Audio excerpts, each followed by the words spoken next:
Let's get it. 580 Sports Talk coming at you on a victory Monday for the 7-0 Kansas City Chiefs.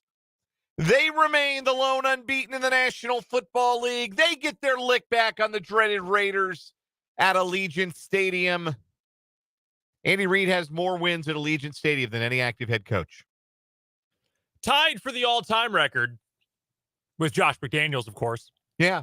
Who was coached the team that played there?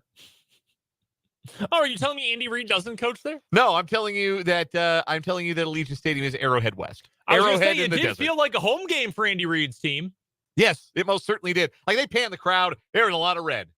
Oh, a whole lot of red, like a Playboy Cardi album. Whole lot of red Nice. in that crowd. Thank you very much. Yeah, me and Mark Jones have been doing show prep together.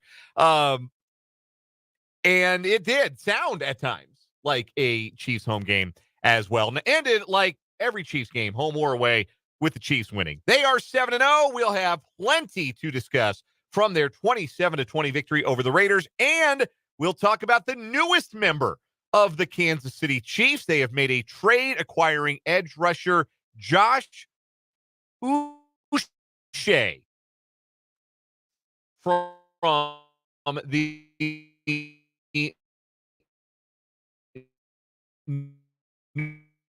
New England Patriots.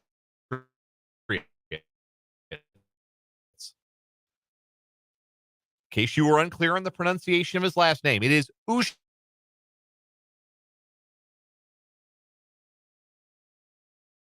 Dworzynski with you to start things off. Spencer Dupuis will be along in a little bit. This is a huge week. It's a big week. We've got college basketball back this week with exhibition play.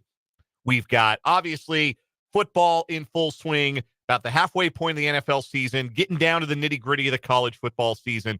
It's a big week. We're glad you're starting it with us here on 580 WIBW, FM 104.9, online, 580WIBW.com, and on our YouTube stream. We are on YouTube. 580 Sports Talk is the channel. You can check us out there. You can also watch us on Facebook at WIBW News. We are with you until 6 o'clock today. We'll give way for Chiefs Kingdom at 6 o'clock. Then we'll bring you coverage from Westwood One of Monday Night Football tonight, the Giants and the Steelers. So over the course of the next 3 hours, we've got plenty of Chiefs to get to. We'll recap their win. NFL, our NFL insider, Matt Verderame, at the bottom of this 3 o'clock hour. Talk Chiefs and the Josh Uche trade with him, and all of the other happenings from a wild Week 8 in the National Football League. We will go back to Saturday and talk about the Sunflower Showdown. K-State wins it for a 16th consecutive season over Kansas. K-State, as they have done, finding a way to win. KU, as they have done throughout 2024, finding a way to lose. We'll discuss what it means for both teams moving forward and get into that later on in this show. Plus all the other things you've come to know and love from a Monday edition of the program. Our headlines, top of the 5 o'clock hour. New week of What Is Wrong With You. Short week, because we will, of course, have a champion of October crowned later on this week. We'll do good, bad, ugly from the sports weekend that was as well. And, of course, your interaction with the program today. You are invited and encouraged to make your voice heard on 580 Sports Talk. 2 ways to do it. You can text the program. The Top City Metal Supply text line is 785-272-9429. That's 785-272-9429. You can also, if you are watching the show live on our YouTube stream, 580 Sports Talk, you can interact with us and your fellow listeners in the YouTube live chat. We invite you to do that as well if you are watching along today. Somebody already hit the Top City Metal Supply text line. Had to get it out of their system late last night from the 785 and the Top City Metal Supply text line saying Gardner Minshew is more mascot than quarterback. Yeah. No, that's fair. The situation's got to be perfect for him, like it was last year when he played for Shane Steichen, who I think is a really good offensive coach who might rather have Gardner Minshew right now than Anthony Richardson. But we'll get to that later in the show. and the situation was good, and the offensive line was well above average, and he had a play caller who's the in vogue phrase for offensive play callers now is easy buttons. And that's what you want. Remember the old Staples ads? That's what you want for your quarterback. You want to have those easy, don't have to think about it. It's set and forget offense, essentially. It's something that the Shanahan tree of coaches have baked in so deeply into their offenses. The Raiders don't have that because their roster sucks. Gardner Minshew needs everything to be perfect, and their coaches are so in over their head. They're at the bottom of the coral reef. Like they are incompetent. They are inept. They somehow, and we've brought this up before, never can get the head coaching thing right. They didn't hire the babysitter last time in Rich Bisaccia, which all the players hated, and then they screwed up, not because they didn't keep Bisaccia, but because they hired Josh McDaniels. And that went so poorly that this time they did keep the babysitter and they hired Antonio Pierce full-time. And dude, he is clueless. That dude is driving 20 on the interstate and everyone is going right past him. Like, this isn't bad. This is horrendous coaching. The last good coach the Raiders hired was John Gruden the first time around. And like the second time around, it was a mess because he had all the power, which he never should have had personnel-wise. He brought Mike Mayock with him, which was a disaster. And God, that was funny, though. Yeah, it was very funny. And he got run out of the league for some emails that he sent that were pretty unfortunate. And now he's a YouTuber and TikToker. Feeling nicey. Yeah, it's a terrible organization. We had a couple of comments here on the 580 Sports Talk YouTube feed as well. One from our buddy, the Jayhawker. The Chiefs could beat the Raiders for the next 100 years, and I still wouldn't get tired of it. I think Amen. That's a very much shared opinion. I know how much this week means to so many folks. From Tyler says, all hail Veach in Spags we trust. The big trade today. We'll get to that in a moment. And just a great game for the defense overall. They held the starting running back of another NFL team to 15 yards on 14 carries. Now, granted, Alexander Mattison sucks. He is the worst starting running back in the NFL, but he is an NFL starting running back, and you held him to under 1.1 yards per carry. 1.6 yards per carry for the Raiders yesterday. Disgusting. In the Chiefs' victory. Let's go ahead and segue into that. Chiefs winning 27-20, and we start with the defense because that's how the Chiefs build wins right now, is on the back of their defense. And they really needed the defense to stand tall because credit due to the Raiders. The Chiefs were up 17-10 at the intermission. The offense was rolling. The Chiefs got the ball to start the quarter. It felt like it was going to get ugly at Allegiant Stadium. Chiefs had a couple of drops and they go 3 and out, and the Raiders came out fired up. I give them credit. They deserve credit. They came out fired up, ready to rock. A couple of special teams miscues for the Chiefs, giving the Raiders short field at the Chiefs 28. But the defense stands tall and holds the Raiders to a field goal, makes it 17-13 instead of tying the game at 17. Then, after a couple of offensive penalties and an interception thrown by Mahomes on a tipped ball, the Raiders have first and goal at the 3, ready to take the lead. And it certainly felt like momentum was shifting, if you believe in the concept of momentum. The Chiefs defense clearly did not. The Chiefs defense wasn't interested in momentum. Chiefs defense says, yeah, bring them to us. They're our meat. Bring them to me. Turk Wharton said, bring me the head and the mustache of Gardner Minshew on 4th and goal. And the Raiders lost 5 yards in 4 plays. And the game functionally ended there. Obviously, the Chiefs would go on and score 10 more points on their next 2 drives, a long, nearly 10-minute, 19-play drive that ended in a field goal, and then the touchdown drive, the pass to Xavier Worthy, that really put the game away. I know the Raiders got a cosmetic touchdown, had a chance at the onside kick, but that game ended on that goal line stand. And once again, it's this defense standing tall. In particular, it was the defensive line yesterday that really stood out. George Karlaftis balling right now. That's back-to-back weeks. He's been awesome. I know that maybe the stat sheet doesn't look great for him. He's not piling up the sacks. He had 10.5 sacks last year. I don't know that he's going to get to double figures this year on the pace he's currently on.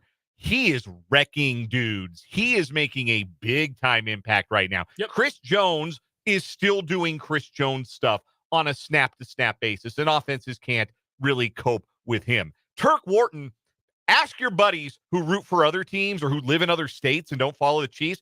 Ask if they know who that is, and then tell them you don't know who that is. You should, because he's having a terrific year on the interior. I thought both Felix Anudike-Uzomah and Malik Herring had some moments. Mike Pennell forced the fumble that helped. He did. Yes, he did. My guy. Topeka native, went to the same high school I went to in Aurora, Colorado, Grandview High School. He is so tied in with 580 Sports Talk, interwoven with the thread of the program. He forces a fumble, makes a big play. The front four coming up large. The front seven coming up large for this Chiefs team. It is defense first. That's why it feels different, even though the offense, I mean, we can grumble about the offense, and we'll do some grumbling about the offense, but like they're scoring in the high 20s. Like, you can't be disappointed with that unless the expectation is that with Patrick Mahomes, you should score 40 a game. But this isn't 2018, 2019 right now. This is a team that can win with 27. So why not make sure you get 27? Because the defense is just that good. And this was one of their best efforts. I know that's not a very good offense, but with their backs against the wall in the third quarter when it felt like the game could have flipped, they stood tall and made the stand and flipped the game, ended the game, really, at the end of that one. So defense deserves a ton of credit for that performance yesterday. Offensively, yeah, the third quarter got a little iffy. Mahomes threw another interception. He's up to 9 on the year, which is just mind-boggling. But, hey, he's catching up in the touchdown department. And a big part of that reason was Travis Kelce, welcome to the 2024 season.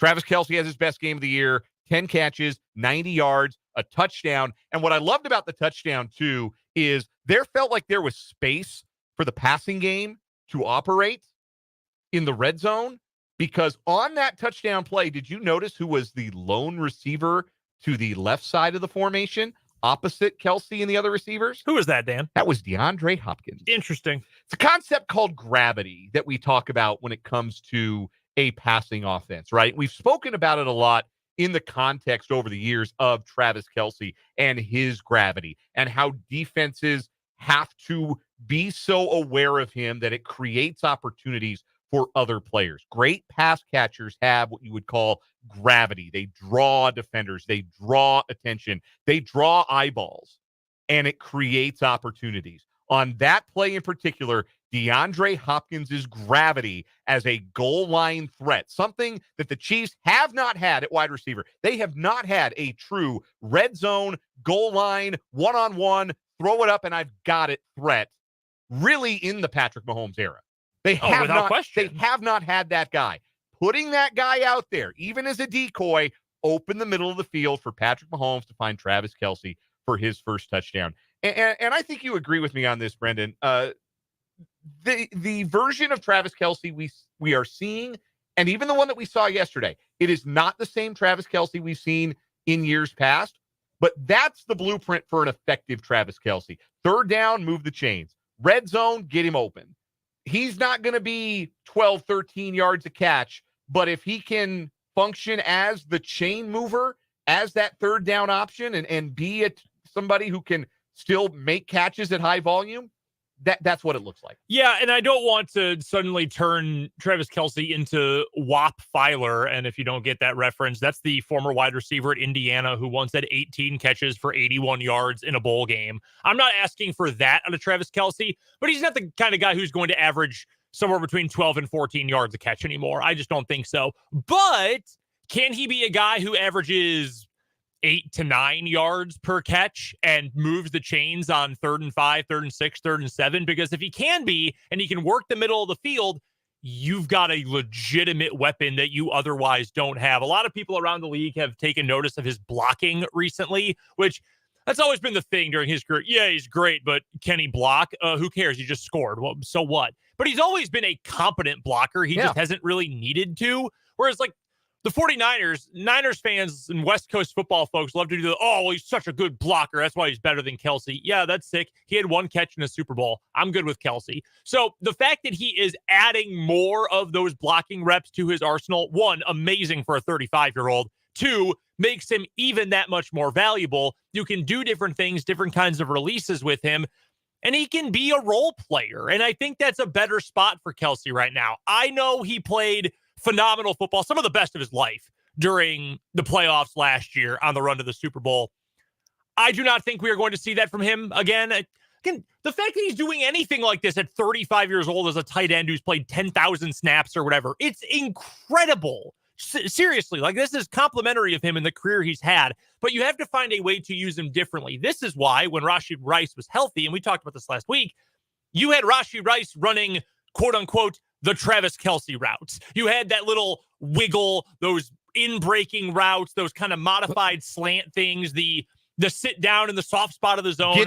Get to the window and wait for the ball. Yep, that is what Rashee Rice was doing. And you could do some fun stuff with Kelce doing a reduced number of those, doing some other Y inline tight end stuff while Rashee Rice was doing that. Now, with Rice done for the year, obviously that's out of the way. But you can do sort of a hybrid with Travis Kelce where he's not just Jason Witten. Late stage Jason Witten got you like 4 yards and a cloud of dust like a running back. But that kind of thing, like 8 yards and fall down, I kind of don't hate that for Travis Kelce at this part in his career if he's also going to block for you.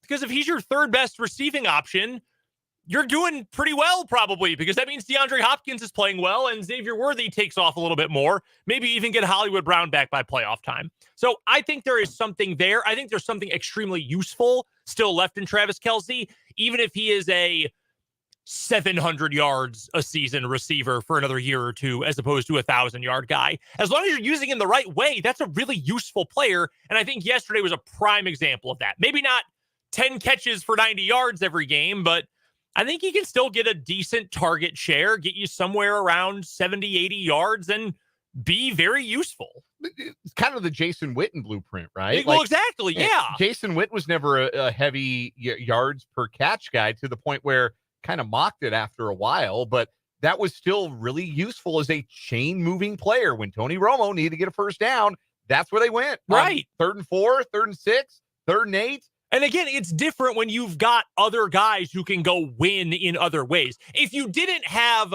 Hopkins, and I know the Chiefs didn't until recently, that Hopkins addition opens up this ability more for Travis Kelce. But if you were trying to make Kelce that kind of player when you didn't have Hopkins, and if Worthy was not doing anything and you had all these other injuries, that's not going to work out because you've lost all your explosives. And I like Noah Gray a lot, and I think he's played really well this season, but you don't want him to be your explosives guy and the only option, right? Your secondary tight end. So if you have these other options who can make things shake offensively, and then you can transition Kelce into this more role player type of situation, that is extremely useful. The Cowboys, for all those years, when Jason Witten's your number one receiving option and he gets -1 yard of yak the entire season, yeah, that's not so great. So the Chiefs can use that same kind of strategy much more effectively. It's all about what you have to account for as a defense. And you have to account for so much when you play the Chiefs. You already had to account for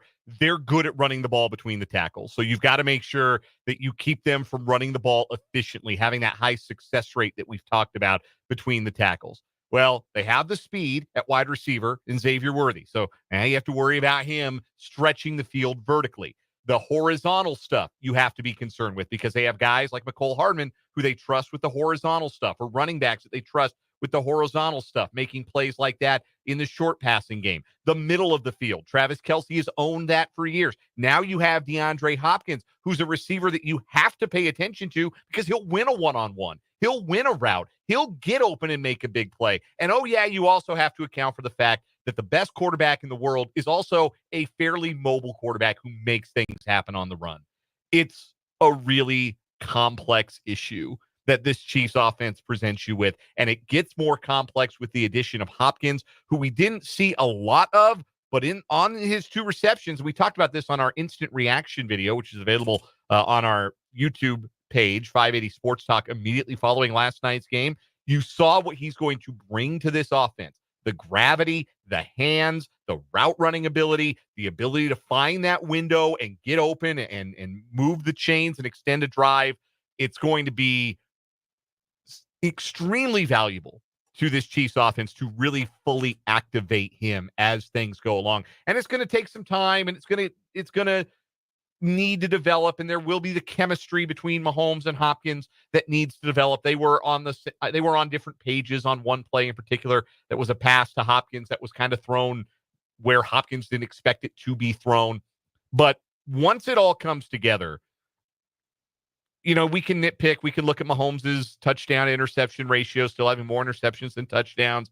And we can look at the way that they've played, that they put together a 19-play, almost 10-minute drive. Felt like watching a service academy play football. And it is. It's not what we associate with the Kansas City Chiefs, but it's really effective. And they're scoring plenty of points. Like, points are not an issue. If they were winning games 17-14, yeah, I'd run up the flagpole with some concern. But if they score in the mid to upper 20s with the defense that they have, what more do they need?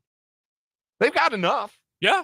I mean, and the potential is there for more. That's the other part of it, too, is that felt like the last 3 games, we've seen them score, 28, 26, and 27, and it feels like there's more coming. Mm-hmm. It not like theoretically, it feels like there is more on the table that they can get to as it goes. When they get Isaiah Pacheco back, when they get DeAndre Hopkins integrated into the offense, it feels like there's more than what they have, and what they have is plenty.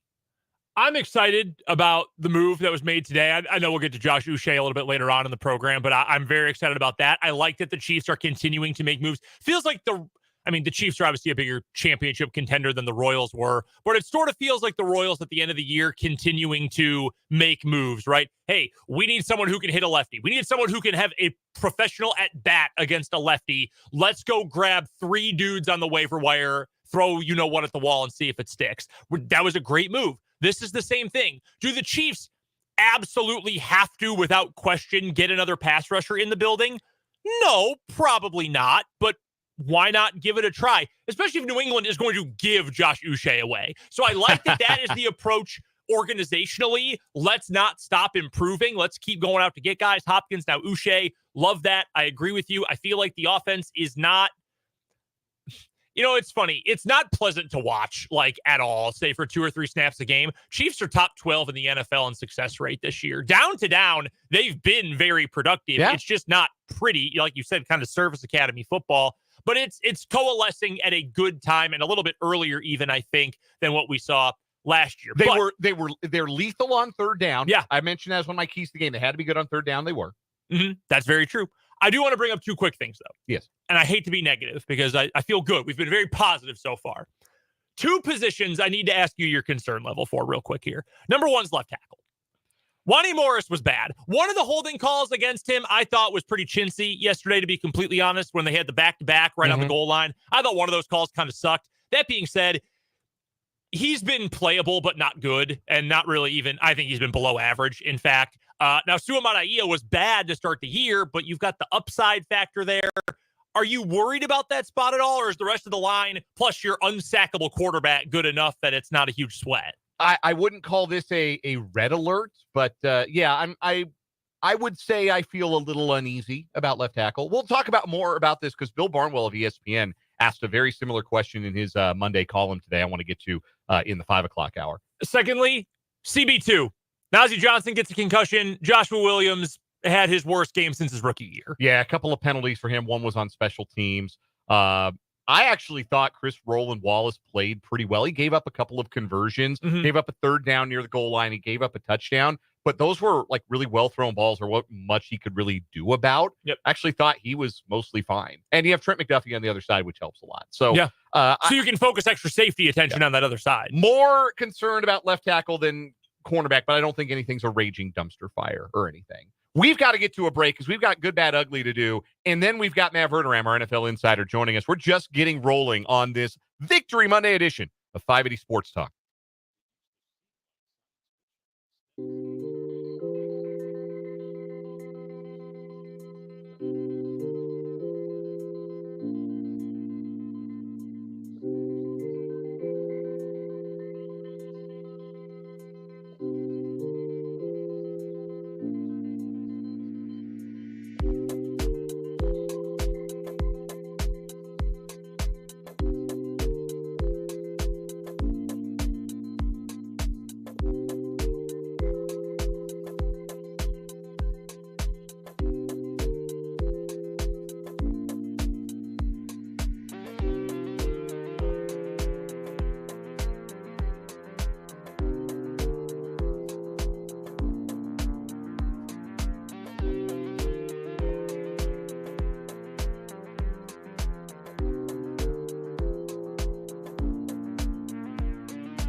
Good, bad, ugly from the sports weekend. Spencer, you have 20 seconds to talk about the Hail Mary in the Commanders game. Oh my gosh. I could not believe my eyes. I had to watch that I probably watched it 100 times, Don't blame 1,000 times. So that was going to be my ugly, was the way they lost. But my good is that, and my good is also that I got to see the Sunflower Showdown this weekend. Yeah. As a member of the media. Great. So that I don't have any bad or ugly. Oh, wow. Wow. Okay. I love the positivity. Wow. Is this the most positive good, bad, ugly ever? Well, I also wanted to be quick too. So. Yeah, that matters. Yeah, my good was the atmosphere at Bill Snyder Family Stadium on Saturday. My first time experiencing the showdown there. Great crowd, obviously. Tremendous finish, at least if you're a purple partisan. But super football game, dramatic, everything you want a rivalry game to be. Was that really your first one there? Yeah, my first one there. I saw it at the booth twice. Oh, yeah, I saw one at Bill Snyder Family Stadium once. Phillip Brooks returned 2 punts for touchdowns. I also think Les Miles might have fallen asleep during the game. My good is, it was not the greatest sports weekend, but my good is that the Packers won and had 4 players leave the game injured, none severely, though. Doesn't sound like Jordan Love is going to be out for too long, if out at all. So thank God for that, because I said a lot of F words this weekend. My bad. I hate to see injuries. I especially hate to see them on special teams. K-State's lost linebacker Asa Newsome for the season after he got hurt on the opening kick on Saturday. And it sure sounds like Jody Fortson's going to be out for a while. He's been placed on IR after he got hurt covering the onside kick for the Chiefs on Sunday. Hate to see that. You got a bad? Yeah, my bad. Hey, Trevon Diggs, instead of worrying about what reporters are saying on Twitter during the game, have you considered trying to win? What a bum. Wow, a Diggs brother is a child in a grown man's body. I'm shocked. Yeah. Grow up. Yeah, not great parenting. Send in these the Diggs nuts household. to a reporter. When Mike Leslie of WFAA was like, well, I'd love to talk to you about it. And he said, talk to D's nuts, and walked into the locker room. Grow up. I have an ugly too, by the way. Bad weekend for Kansas sports. Yikes. Ugly exhibition against Arkansas in basketball, although no Hunter, so whatever. And then the end of the Sunflower Showdown. Wow, I wanted to gouge my eyes out with a rusty fork. My ugly is that Dwayne Wade statue. Did you see? It's bad. The Dwayne Wade statue? It's really bad. I thought it was an awesome statue if they were trying to make it of former Manchester City and Belgium international defender Vincent Kompany. Or Lawrence Fishburne. I saw someone say, wow, I didn't know Antoine Walker played for the Heat. It's so bad. I hope nobody ever makes a statue of me, man. I'm afraid now. Same. There's so many bad ones. I hope I never get a statue made of myself. Agreed. I don't think I'm in any danger of that, but I just hope it never happens. Matt Verderame next on 580 Sports Talk.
some much-needed support so we have the energy we need to enjoy the holidays. Active Liver from New Nordic contains a powerful blend of turmeric, milk thistle, and globe artichoke extract, designed to give your liver maximum protection and help it do vital jobs like removing toxins from alcohol, rich foods, and sweets. Try Active Liver today and enjoy all the holiday treats with the peace of mind of knowing you're giving your liver some relief. Active Liver is available in both a delicious gummy or tablet. You can find Active Liver in stores at CVS or Meijer, or online at Amazon or NewNordicUSA.com. WIBW, Topeka. What for? Matt! Okay, now go out and catch the ball for a change, all right? Matt? You just don't understand football, Mark. Matt. Fan heels. Chicks, stars. Glory. Lasts forever. How could you not be romantic about football, man? Joining us on the Fleming Place Wine and Spirits Hotline is Matt Verderame, our NFL insider on Sports Illustrated, SI.com, on Twitter at Matt Verderame. He's got his Patreon, The Matt Verderame Show. He also is on That Football Show on KCSN. He joins us here on 580 Sports Talk. Matt, what was most impressive to you about the Chiefs moving to 7-0 in that 27-20 win over the Raiders? I thought they really played well. Look, it was a little bit of a weird game early. They got down 10-7. And give the Raiders credit. They made a lot of plays early offensively that I think, if they had to make them 10 times, they'd probably do it 3, but they did it. But I really thought, look, we have to boil it down. The most impressive thing of that game was the goal line stand. That, to me, even though at the end of that stand, it's still 17-13, the Chiefs were backed up, I just felt like the Raiders were beaten at that point. I did not think the Raiders were going to be able to overcome that. Obviously, they couldn't. But look, Mahomes played really well. He had a pick. It wasn't on him. His ankle tape, ball gets batted up. It happens. I thought he played really well. I thought Hopkins looked really good in limited snaps. Kelce had another big game. And defensively, look, we get look at all the numbers and parse it differently. They're the best defense in the NFL. They don't give up. They didn't give up a yard per carry yesterday to the running backs. 17 carries, 16 yards. It's unbelievable, right? Like 1.6 yards per carry for the entire team. Like Alexander Madison stinks, Matt. That dude is awful. Well, the Raiders aren't good. But I mean, this has been a theme all year long. I mean, Derrick Henry couldn't do anything. Bijan Robinson did nothing. J.K. Dobbins did nothing. Jordan Mason ended up having a halfway decent stat line, but until the garbage time acted, he did nothing. Nobody can run the ball. Nobody can run the ball at all. Kamara did nothing against them. So this has become a theme. And listen, they're going to have to figure it out a little bit at corner opposite of McDuffie. I mean, Connor's fine, but they got to figure that out. Joshua Williams atrocious yesterday. But this is a team that when you look at them. I know this is the time of year now where all the hot takes start coming about who's the best team and who's it. Look, I'm here to say they're the best team in football. They're the best team. They have more answers to the test than anybody. I think the only team that's even in the conversation with them is Detroit. I have all the respect in the world for Buffalo. Call me when Buffalo wins one meaningful game ever when they play the Chiefs. I look at the Chiefs and sit there and say, look, if Mahomes starts playing the way he played yesterday, and Kelce's rolling now. I mean, Kelce, if you took his last 4 games and you extrapolated that over a season pace, he'd be on pace for over 100 catches and 1,150 yards. So he's playing much better. They're going to get Juju back. They've got DeAndre Hopkins now. Worthy has another touchdown. Like, this is a team that if that offense can even just be solid and good, which it is, and then you attach it to the defense. I mean, how many games this year are they going to have to score 20 or more points to win it? Not that many. And this is an offense that's averaging 25 plus a game. So, look, they're rolling. And I thought they played a very solid game against the Raiders. Matt Verderame is our guest. He covers the National Football League for Sports Illustrated and SI.com. Also the host of That Football Show at KCSN and the Matt Verderame Show on Patreon. He joins us every Monday on the Fleming Place Wine and Spirits Hotline. The Chiefs last week, Matt, they brought in a new wide receiver in DeAndre Hopkins. This week, in fact, today, decided to make another trade. It was just made official by the team. Josh Uche, former second-round pick out of Michigan, 4.5 years with the Patriots, 4.5 years, 20.5 career sacks. That's a nice situational pass rusher, super cheap as well, so it's fine with the cap. What do you make of the Chiefs adding Uche for, we should add, nothing? A future 6th-round pick, not even this coming year, 2 drafts down the line. To me, that's great business by Brett Veach. What say you about the Uche move? Yeah, and I've always been an Uche guy. Like, he had 11 and a half sacks in 2022, and that has been the outlier. Like, most years he's had 3 or 4 sacks. He is a guy who's played about a third of New England snaps since he's been there. He is a speed rusher. He's a pass rusher, 6'1", 240 pounds. Pretty good job of converting speed to power. Like, they're not going to be playing him on first down.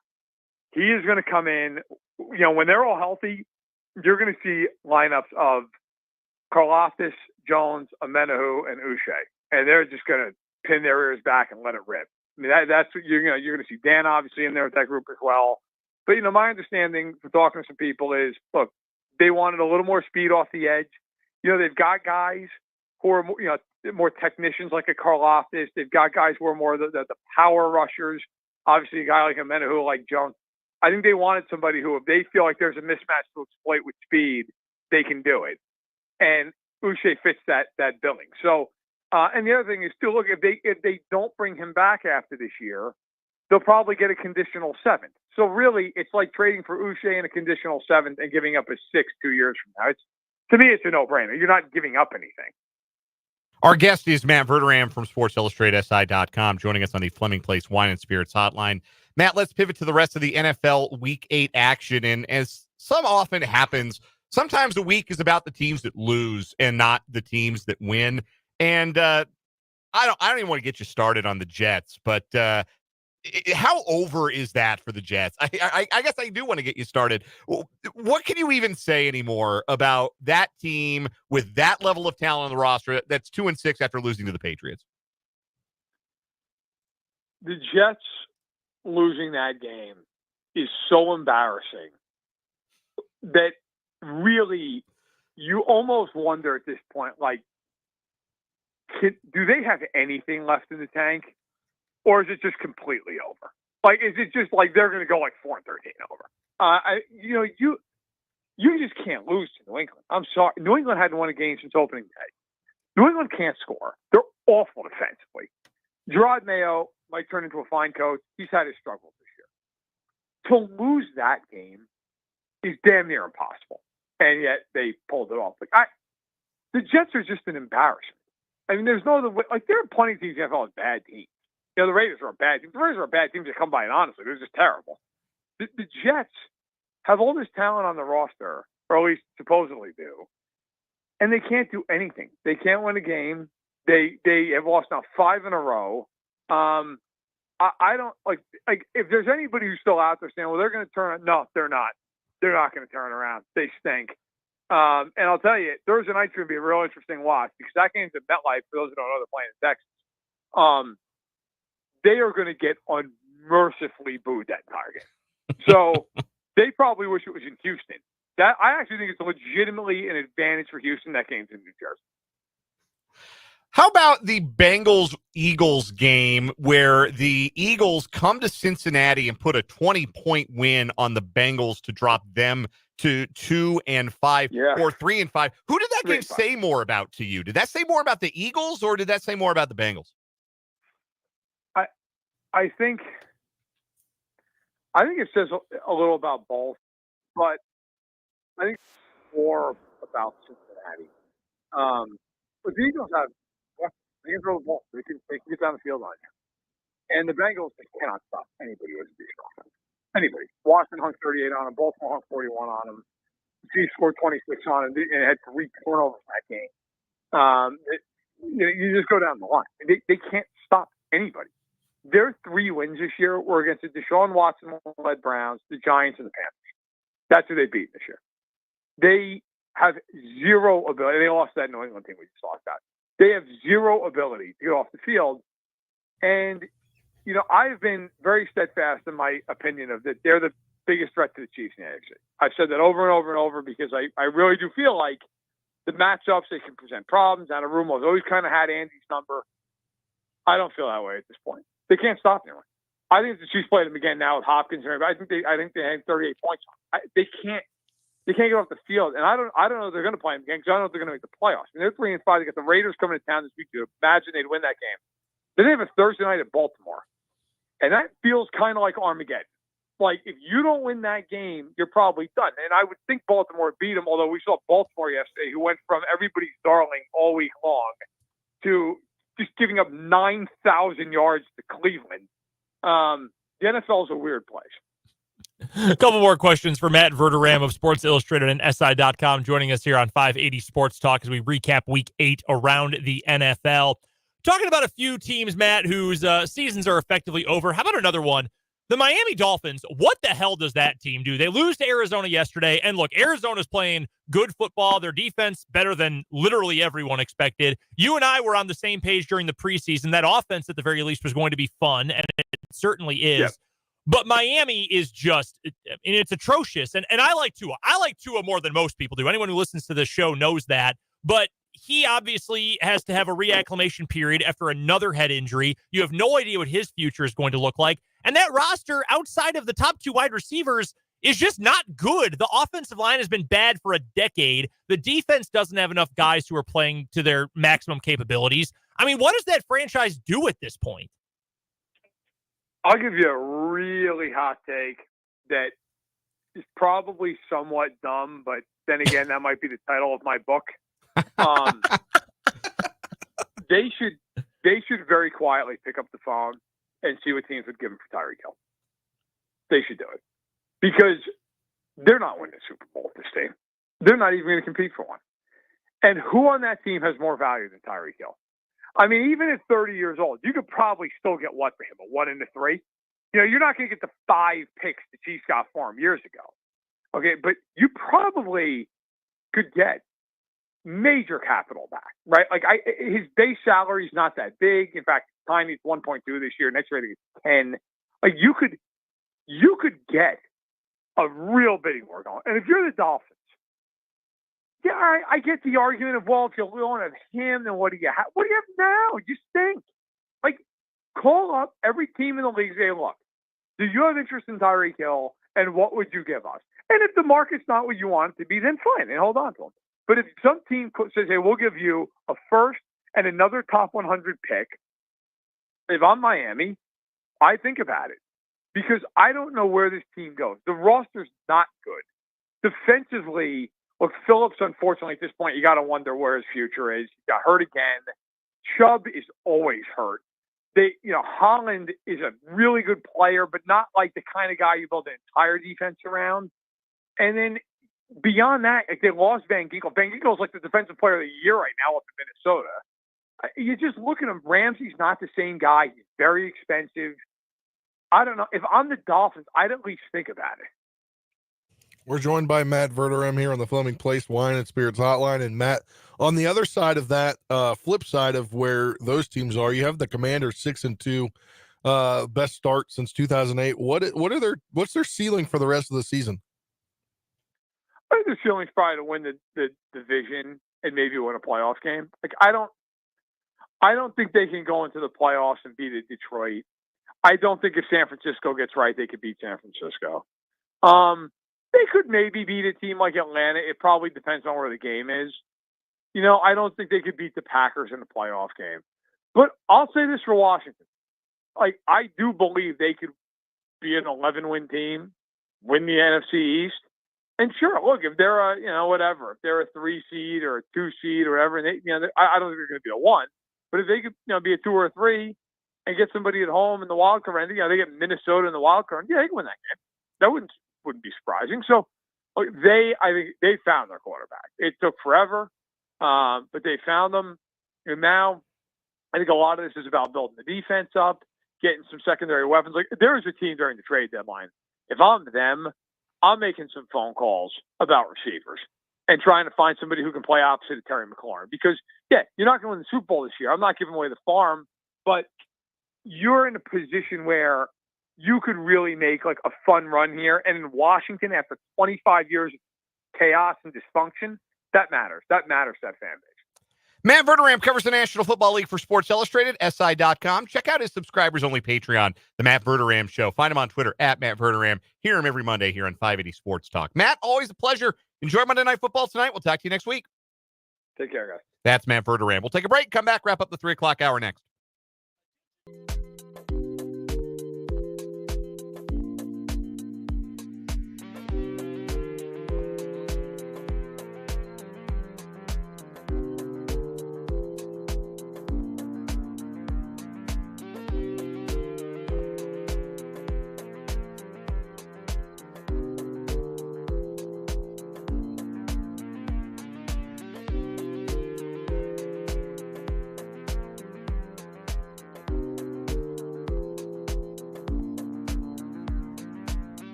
Wrapping up this first hour on this Victory Monday of 580 Sports Talk with some game balls for the Kansas City Chiefs. I'll go first. Guy we're not really talking about, I think, with his performance. Jawan Taylor erased Max Crosby. Max Crosby did not have a pressure yesterday. Not one. And yeah, some of that was because Wanye Morris held him when he got beat. And so those don't go in the book as pressures. But when he was lined up to the other side, Jawan Taylor shut him down. It's a great game for him. Yeah, really good game for Taylor. We already talked about George Karlaftis, so I will give mine to another defensive player. Drew Tranquil, 3 tackles for loss. Nobody got his bell rung a little bit later in the game, but I thought Tranquil played really well. He's having a great year. Quieter than last year, but he's having a great season. National Tight Ends Day, and Travis Kelce came out to play. 10 catches, 90 yards, and a touchdown. It's just great to see. That's got to feel good for that locker room, right? Yeah, see him get in the end zone. Yeah. 7 games into the year, he hadn't had a touchdown, but he got his touchdown. He had his big game. That just gives everybody confidence when one of your bell cows has a game like that. We'll talk in Sunflower Showdown. We'll do What Is Wrong With You, and we'll talk about the Chiefs trading for a new pass rushing specialist. That's all coming up at the 4 o'clock hour of 580 Sports Talk.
Let's get it. Hour number 2 on a Victory Monday on 580 Sports Talk.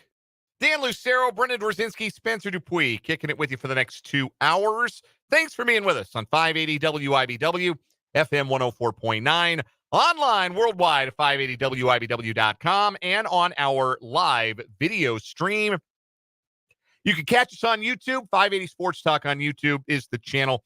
You can also catch us on Facebook, WIBW News. We have certainly noticed and been gratified by increased viewership on the YouTube streams, both live and archived of late. So we want to say a special thank you to those of you who are watching us on video and checking us out, whether you just want to see our smiling faces while we talk sports, or maybe you're curious what kind of hat I or Spencer or Brendan will be wearing on a given day. Whatever reason you have for watching the video stream, we sure appreciate you doing so. I cannot believe personally that Spencer is not decked out head to toe in burgundy today. Just the hat, much more subdued than I expected. I was thinking it was going to be Commander's hat, maybe a jersey on. Maybe he's got none of my jerseys are in Kansas. Maybe some Commander's pajama pants and burgundy shoes. Not wearing pajama pants to work. I draw the line at that. This is not a house. This is not my house. This is not a bedroom. No, I think you've been hanging out with our boss too long. I draw that line. That's the fair. line I couldn't do, like, they do pajama day at school. Like, I was never big on, like, pajama day. Like, I don't want to wear the stuff I sleep in around people. But also, like, when it was pajama day, like in high school, it was just like a pair of gym shorts and a t-shirt. Yeah, and that's, and not even on some, like, well, I sleep nude kind of thing. Like, no, like, I don't want to wear bedtime clothes at like 10 o'clock around all my peers. Ultimate weirdo at your high school. I can't do pajama day because I sleep naked. Wow, sick dude. Yeah, thanks for How many lists are you on with the federal government, brother? Yeah. Thanks for telling all of us. Yeah. Very cool information that we all wanted. You're scaring the girls, Jimmy. But yeah, just decided to go with just the hat. That's my new thing, the hat. I mean, I have a hoodie that's actually here at work, which I could have thrown on. There you go. The concern was that we were going to have to keep you from hijacking the show. We know you were climbing the walls yesterday. Your Commanders winning on a Hail Mary, the coolest possible way for your favorite football team to win a game. Yeah. And doing it in prime time. Like, they are, like, the Manders are restoring the feeling, like, in a very real way. And I am happy for you as a long-suffering fan that you got to experience that and all of that. But if you decide you want to hijack the show about it today, there's really nothing I can do about it because you're behind the board, not me. I will say, I feel like the Commanders are now like a cool team. During that timeout that they took, I think it was either the 2-minute warning or the timeout right before Jaden Daniels got the ball and the offense got the ball. They went to break, and it was a 4 p.m. 4:30 kickoff out east. So by the time the game was wrapping up, it was dark. Mm-hmm. They did the college thing, with the lights, the LED thing, which they upgraded this year. Mm-hmm. The new ownership put in the money to get LED lights at the stadium, something that the old owner wouldn't do. You can always remember that moment, like we have a big, like, national televised game and your team wins, and you feel like this is a zeitgeist changing moment for what this football team or what this team represents. I think for the Chiefs, it was probably week 2 of the Mahomes era when he threw the 6 TDs against Pittsburgh. He threw the 6 TDs against Pittsburgh, and it was like, okay, yeah, he did it. He did it one week, and it's like, it's cool that he did it one week, but now he's doing it again. Yeah. And it was like that. Okay, yeah, things are fundamentally different now about the Chiefs, and nothing like that was similarly. We have our quarterback now, and nothing is going to be the same from this day forward. Yeah. The only thing I'm scared of is they are 6-2. The last time they were 6-2, it was the year was 2008. I was 10 years old. Their head coach was a former Seattle Seahawk great, Jim Zorn. Yep. And they started the season 6-2. They had their bye, and they finished 2-6 to finish 8-8. And that was one of the 2 miserable seasons under Jim Zorn. The black uniforms got a shout out from the text line. I think those are sharp. 785 on the Top City Mail Supply text line. You can hit us up on the Top City Mail Supply text line. The number is 785-272-9429. From construction sites to renovations, from the farm to the garage, Top City Metal Supply understands the value of precision and cost efficiency. No more wasted materials, no more wasted money, just metal cut to the exact size you need. Top City Metal Supply is located on South Topeka Boulevard, just north of Forbes Field. Text us 785-272-9429 and jump in the YouTube live chat if you're watching us live as well. One quick comment about the other side of that Hail Mary, by the way. When are we going to get news that Tyreek Stevenson's in jail? No. You taunt the crowd, blow your assignment, and then you are the guy who tips the ball directly to your blown assignment. Jail. Jail. Yeah, Cut. did you see? He would have been better. jail. He would have been better off if he had just continued to taunt the crowd the entire play. If he'd never gotten involved, that doesn't happen. Well, did you see Eberflus came out and said in this press conference today that his job was to cover Noah Brown? Yes, it was very clearly his role. And then he walked out, did not do media, and instead apologized on Twitter. Nah, brother, we're putting you on the National Mall in Washington, D.C., out in front of the Lincoln Memorial with the whole country coming up to watch, like it's that scene in Forrest Gump where they pull the plugs out from the microphones. That's where you go apologize after that, brother. Awful. Yeah, man, that was bad. If Matt Eberflus had a single tough bone in his body, which for what it's worth, he does not, he has negative toughness in his body, you're sitting his ass down next week. What's really funny is it was just one fan's video that seemed to go viral and capture that. Yeah. If not for that video, you'd have had like 12 hours of, the Amazon dots look really weird for this. What's Tyreek Stevenson doing before the snap? And then we would have gotten the all-22. We're like, wait a minute. What is he doing before the snap? Yeah. He might have gotten away with it. The dude who took that video is going to have a podcast with Hawk to a Girl by Friday. Know a little something about going viral. Hey, that stadium was rocking. Yeah, no, it looked like a blast. I got like flashbacks to RG3 2012. I bet. Well, that also didn't end. Yeah. I just It's a meant, new like, era, I new meant era. the fan engagement. Okay, like fair that's enough. been a hard thing. All Fair right, enough. do you remember that hijacking thing I said I didn't want to happen? It's starting to happen. We're gonna Blame me. I continued it. Blame me for that. Hey, that was That hard. was, yeah, hand up. Hand up. Let's get it back on the track. Still to come in this 4:00 hour. The Chiefs made a trade today, and we all are in agreement that it's a really good one. Josh Uche is a Chief. We'll tell you what he brings and what it's going to do for the Chiefs pass rush, because they've got some individuals playing at a snaps for some guys, but the production, as we talked about, I think a couple of weeks ago, I think we talked about it before the 49er game, the pass rush production hasn't been there. Here's a guy, one-dimensional, but he's been productive, and he is now a Kansas City Chief. So we'll talk more about the Josh Uche trade a little bit later on. We've also got What Is Wrong With You. First, What Is Wrong With You for this short week of What Is Wrong With You. We'll crown a weekly champion tomorrow, and we will have our October semifinals Wednesday and our October champion, fittingly enough, on Halloween night on Thursday. Spooky. Yeah. Ooh, it's scary. We're going to start with the Sunflower Showdown. Well, can we go back to the Hail Mary? No, you're being outvoted. Uh, K-State 29, KU 27, 16 consecutive wins in the Sunflower Showdown for K-State. And The win streak's got a driver's license. yeah, Frank Trace with a good line there. The band director got caught on film saying that. That was pretty funny. It's a difference in belief. And it has been a difference in belief so many times over the course of these 16 years.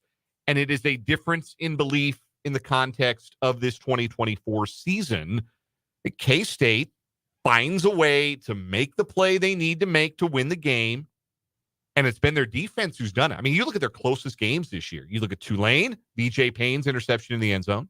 You look at Colorado. Yeah, they have to rally back, and Avery hits Jace Brown for the touchdown. But the defense has to get off the field. They left Colorado a ton of time. They had to stop that offense, which looked unstoppable for the better part of the second half, and they got the stop and got off the field. And then against Kansas, when Avery Johnson took that second down sack, Marvin Grant came in on that blitz and sacked Avery with about 4.5 minutes to go. I thought at that point that was the ball game.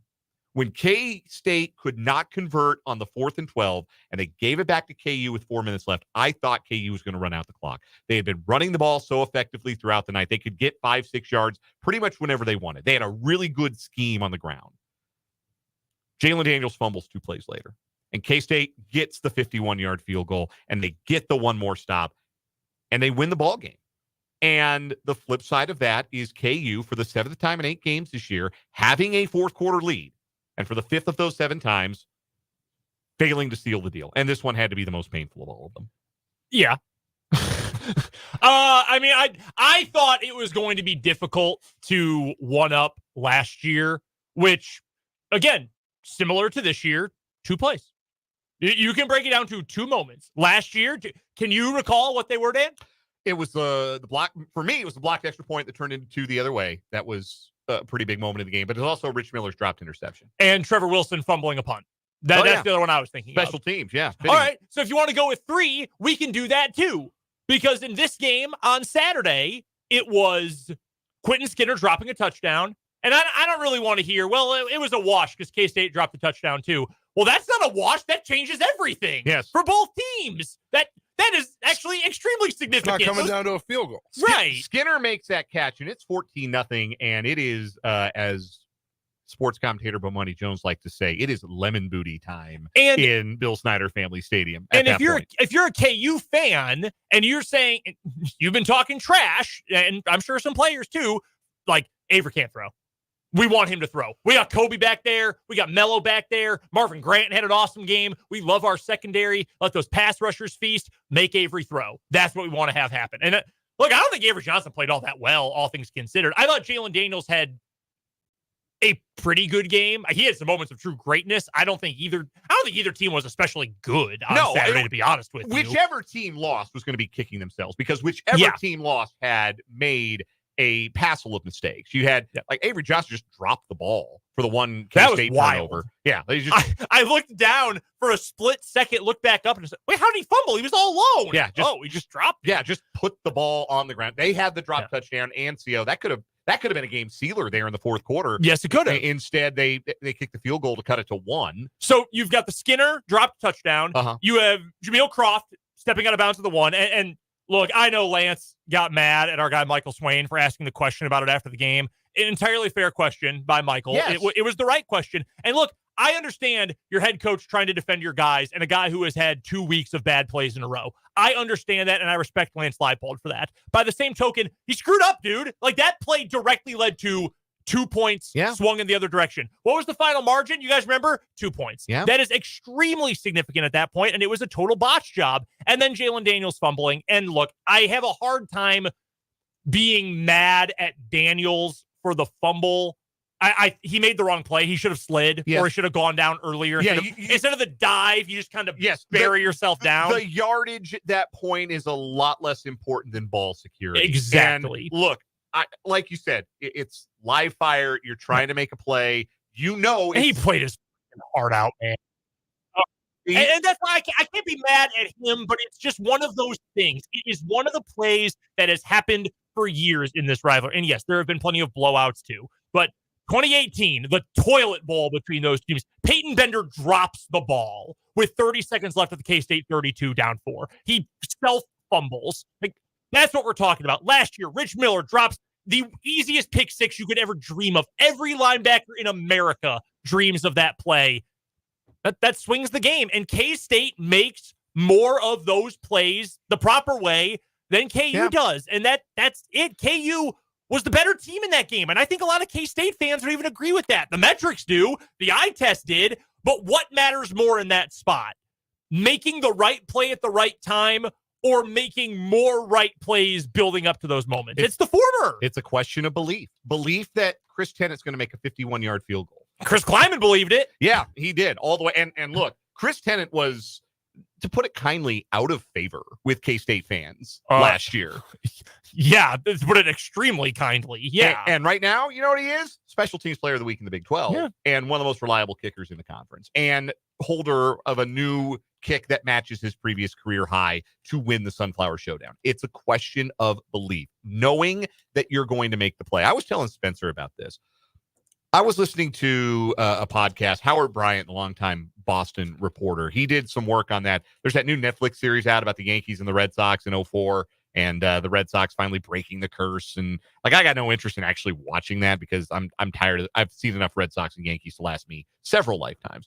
But Howard Bryant was saying once, he talked to Willie Randolph, the old Yankees second baseman. He was on the coaching staff in the early 2000s of the Yankees, back when the Yankees still held that dominion over the Red Sox.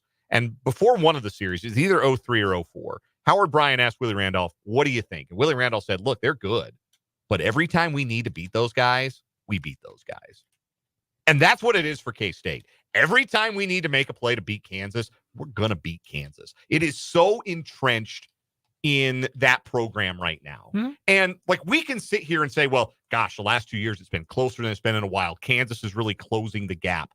Closing the gap doesn't mean anything. They don't give you a bonus half point in the standings because you closed the gap, because you made it closer than it used to be. There's a winner and a loser, and K-State keeps finding the way to win this football game.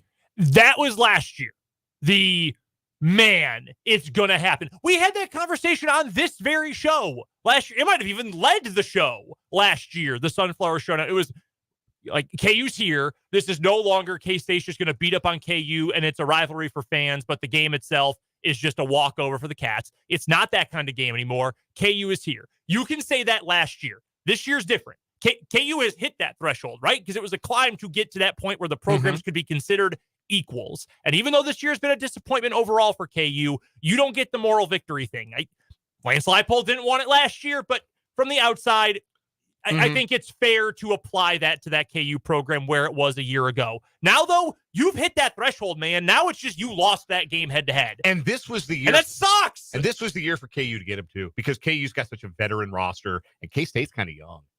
And they, so that's and next year's KU team is going to look completely different. Yes, it's going to be a very different looking football team, and K-State's going to have vets, a bunch of 2- and 3-year starters on next year's team. So then the question becomes, instead of going into this year for KU feeling like, all right, this is the year this all stops. This is the year we're going to Manhattan. We've got a conference championship caliber team. We're circling that game in red like we always do. This is the year all that nonsense stops. We get that monkey off our back. Now when does it happen? Now when? Because next year, they will not be favored. I can tell you that right this second. They're not going to be expected to win next year, even though it'll be at the new booth. It will not be the expectation that KU wins next year's Sunflower Showdown. So then when? How long does this keep happening? I told you in the car on Saturday night, and I told Brennan this earlier today. This might be a hot take, but I'm making the prediction right now. Big, bold prediction. KU wins next year on their, 4th or 5th game at the new David Booth Stadium, Memorial Stadium. Students rush the field. They take the new goalpost out of the ground, and they take it down Mass Street to the Kansas River. I love the optimism on the KU side. And I expect that Zeke Marshall is going to be playing QB for KU next year. And I think Zeke Marshall's got retire his number potential. I think he's going to be a superstar for Kansas. That being said, you can't pick KU to win this game until, you literally can, Spencer. But I can't pick this game for KU until KU wins the game. Until the game is won by KU and there's 3 zeros on the clock and the final whistle blows and KU has more points than K-State, you can't pick them because it is what it is. K-State year after year makes the right plays in this game. And you can say, well, that's anecdotal. You got to look at the hard facts. Here's the hard facts. K-State's won this game 16 years in a row. And it's really disappointing. We have a group message, the 3 of us and our pal Trenton Craxton, our former intern. And Trenton and I were getting real emo in the group chat during the game. And I apologize. It was too early. And Dan, you were right. You're trying to keep everyone with a level head. But in the end, it did end up being what I feared. And K-State had 85 guys, close to 100 with walk-ons, but you know what I mean, had 85 guys who were more locked in. And they did not play very well for a lot of the game. But when it counted most, when they had to make certain plays, they made those plays. KU did not. And I have heard from they didn't beat KU. KU beat itself. Yeah, man, that's football. That's the whole sport. Yeah. Both teams made a ton of mistakes. Go talk to coaches from the early nascent days of both college and professional football about what the game is. It's execution. It's discipline. It's being tougher than the other guy on the other side of the field wearing that leather helmet on his head. That's what football is about. That is what it is still about. We can talk about all these other details. What it is about is out executing and out toughnessing the other team, being tougher than the other team, whatever that toughness looks like. And K-State has shown that more than this KU team has. And that sucks. Y'all know, I have no problem at all with K-State. I feel no animosity toward the Kansas State Wildcats athletics department, but I wanted KU to win. I went to school there. I watched a lot of crap, okay? And have for years as a student and as a pro. The streak is half your life. Yes, now, more than half, more than 50% of my life, and K-State's record in my whole life, way even better than that. I wanted this KU team to win, and it sucks that, again, it was the same problems that we have seen for so many years. And it's 2024 writ large too for both teams. It's Kansas State having found a way, because last year, if you remember, Kansas State was the team that couldn't finish in the close games. Kansas State was the team that went to Texas and nearly rallied to win that game, and they couldn't finish the 2-point conversion, and they lost that game. And they had all their losses were really close losses to good teams. Now they're the team that's found a way to win. Now they're the teams making that play and forcing that turnover and getting that fourth down stop and finding a way to win. And KU this year just has not done that. Unrelated, remember what happened at that Ohio State-Oregon game? Yeah, Will Howard forgot how much time was on the clock and slid down. Yeah. Anyway, yeah, K-State's good at closing games. Yeah, they are. They're really good at closing games this year. Couple more things. That's unfair to Will Howard, but also K-State upgraded. Couple of more things. I think they did.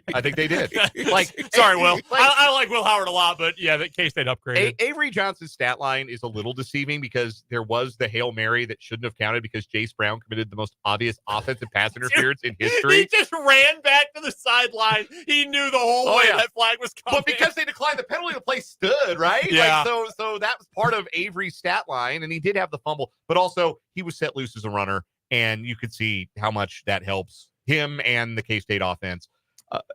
I know we're running long. Can I say something real quick about KU positively? Yes. Cornell Wheeler is awesome. Yes, he makes that defense so much different. Star. Yes. Holy smokes, he is good.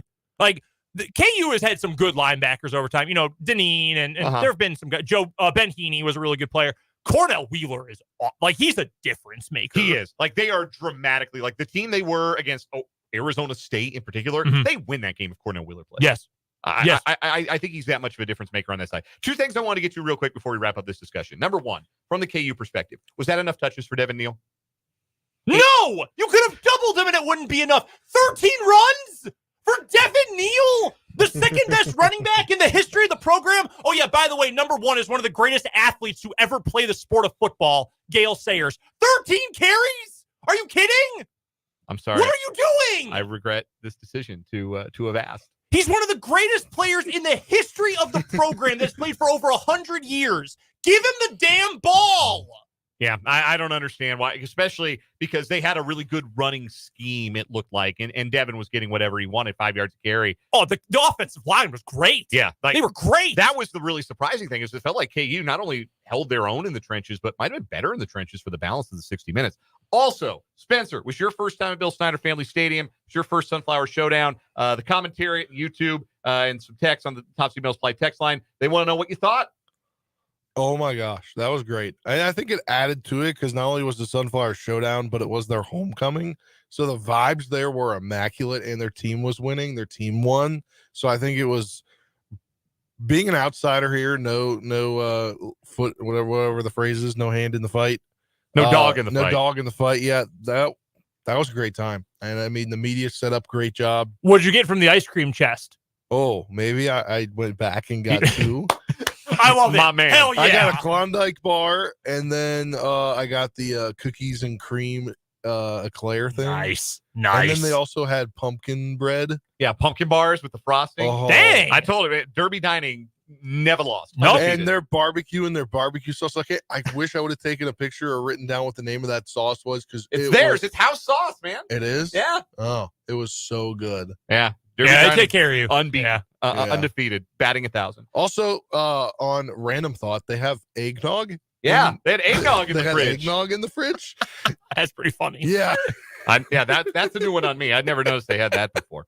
We'll take a quick break. We're going to talk about the Josh Uche trade in a little bit, but first, our first round of What is Wrong with You for this week here, coming up on this Monday edition of 580 Sports Talk.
It's What Is Wrong With You time on 580 Sports Talk. 2 new stories competing to be our weekly champion on this brand new week of What Is Wrong With You. I will begin with the story of a New Jersey woman suing JetBlue in federal court because she says her ice cream sandwich was too cold.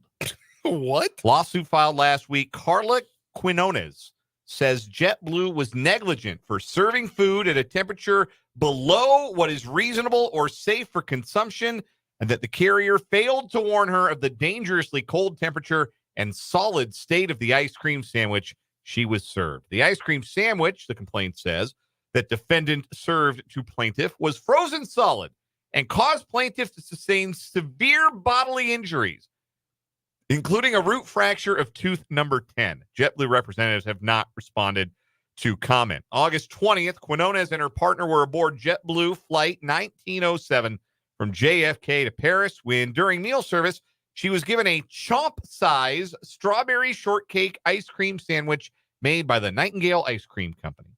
But Quinones argued no one said anything about how hard the treat would be, and that when she bit down, she immediately cracked her upper left lateral incisor. And this necessitated an emergency tooth extraction immediately upon landing, a subsequent implant, and continuing care upon returning to the United States, according to the complaint, which blames Quinones' pain, suffering, and mental anguish solely on JetBlue's negligent acts. Okay, so I saw something about this story recently, and a lot of people were comparing it to, remember when that lady sued McDonald's because her coffee was hot? Actually, McDonald's was 1,000,000% at fault for that, and it actually set a precedent that is very important for consumer protection to this day. Yes. And that's no longer the running joke it used to be. I think more and more people understand that, that coffee was... That woman was disfigured by it. And it turns out JetBlue has also had to pay out a judgment against somebody who was also disfigured because the coffee there was too hot. So that's one thing. You know the difference, though, between coffee in a sealed cup and an ice cream sandwich in a wrapper that is in your hand? You can feel how cold and hard it is in your own hand before you bite into it. Yeah. If it needs some time to thaw, it needs some time to thaw. Yeah, I was feel she like that's shark? a normal thing. Like, if you tried it, you're not gonna go. You're gonna if you can feel it, that it's you kind of bite a little bit, and nope, need to wait a few minutes. Wow, this feels like sedimentary rock. Maybe I should bite into it as hard as I possibly can. You're an idiot. What, they give me a hockey puck here? No, I gotta let this warm up a little bit. That's like the whole thing with ice cream, right? Like sometimes when you get it out of your freezer at home, sometimes you can't get the scoop in, right? You gotta let it sit. That's the whole thing. That's what I remember as a kid when we had ice cream at the house. You get it out and you let it sit for a minute, and then you could scoop it. That was the whole thing. It's just like when you get milkshakes from Sonic or Cookout. You guys, the Cookout. I do love Cookout. Oh yeah. The Cookout shakes are just concretes, but if you leave them long enough, you can drink them with a straw. But you're gonna be you put them in both hands. And you just kind of shake it back and forth for a few seconds. Boom! You've softened it up. Put the sandwich in your hand. Roll it over for a minute. You're good. This woman's an idiot. You shouldn't be suing the company. No. Somehow she'll get money out of I this. hope JetBlue takes her to the cleaners. Countersuit. Counterpoint from Tyler in the YouTube live chat. You get a chance to sue an airline? Take it. Okay, well, actually, that's fair. What have you got today, Brendan? All right, we're going to a place you're pretty familiar with, Dan, Colorado Springs, Colorado. I do know Colorado Springs very well. Where the Fallen Heroes Tattoo and Piercing Shop and its owner, David Brown, is having issues with a new apartment complex next door. So there is a private parking lot back behind the business, but there's also a more easily accessible public parking area out front. But that's shared and mostly used by the apartment complex. In fact, the apartment complex has been calling the police and towing companies to come tow cars away from the tattoo parlor, saying, hey, you're out in front of our business, or you're out in front of our apartment building. You're not supposed to be there. Get them towed. So how did the owner of the tattoo parlor respond to this? He had a mural painted on the roof of his building that's covered in penises. Huh. All over, doing all sorts of different activities. There's one that's in a hot air balloon. There's one on a bicycle. There are some driving cars. So it's like just male genitalia painted all over. Like Jonah Hill's drawings when in Superbad. Yes, exactly. To try to make the people who live in the apartment complex and who own it very angry that there is genitalia painted all over the next door business. I love the quote. A new apartment complex just opened up next door to the shop. They've been towing all our customers' vehicles along with other customers from nearby businesses. We try to play it fair, but now we'll fight back with a D *** mural. Yeah. That's it. That's the gist of the story. Wanted to fight back all of his customers' cars getting towed. And they ask in the story, like, hey, have you told people that they can park elsewhere just behind the building? And essentially it came down to it's the principle of the thing. I'm watching the YouTube video now. Like, they really did. They got like a muralist they took great care. Oh, yeah. To make sure that these, the genitalia were as accurate as possible. Yeah. Yeah, we got genitalia all over the place. Yeah, man. Okay. Yep. Just everywhere. All right. Who drew the D's versus the ice cream sandwich lady? I don't know. I am going to lean with the genitalia story, and here's the reason why. I don't think this is actually going to do anything for the owner of the tattoo shop, except eventually just lead to a stalemate with the next door apartment complex, and then your building is covered in penises. Yeah.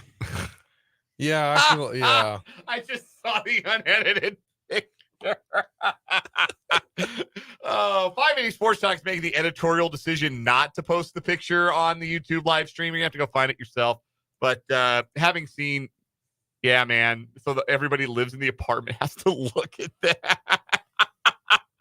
Yeah. See? Yeah, that one wins. Who drew the D's? That's our winner. Did you ever see that show? That was American Vandal on Netflix. No, I never watched it. I remember it being out, but yeah. That was really funny. That was really funny. Yeah, who drew the D's? That's our winner on What Is Wrong With You. We'll come back. Chiefs made a trade today. It's a good one. We'll tell you more about it and more about the newest Chief, Josh Uche, when we come back on 580 Sports Talk.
I just don't get the results I used to get. Could be lower testosterone. Lower T? Yeah, I went through it a while back. Once you hit 40, your body has less free testosterone. I got Nugenix Total T, and it's made a huge difference for me. I've seen that ad on TV. Is it for real? Oh yeah, the key ingredient is something called Tesnor, which helps boost free and total testosterone levels to help you trim up and stay lean. And it's made a difference for you? Man, I feel like I'm in my 20s again, at work, in the gym, and in the bedroom. Are they still giving out complimentary bottles for people to try it for themselves? Yeah, you just need to send them a text. Text SLASH to 321321 right now for your complimentary bottle of Nugenix Total T, the #1 selling testosterone booster at GNC. Plus, text now and we'll include a bottle of Nugenix Thermo, our most powerful fat incinerator ever, to help you get back into shape fast, absolutely free. Text SLASH to 321321. That's slash to 321321.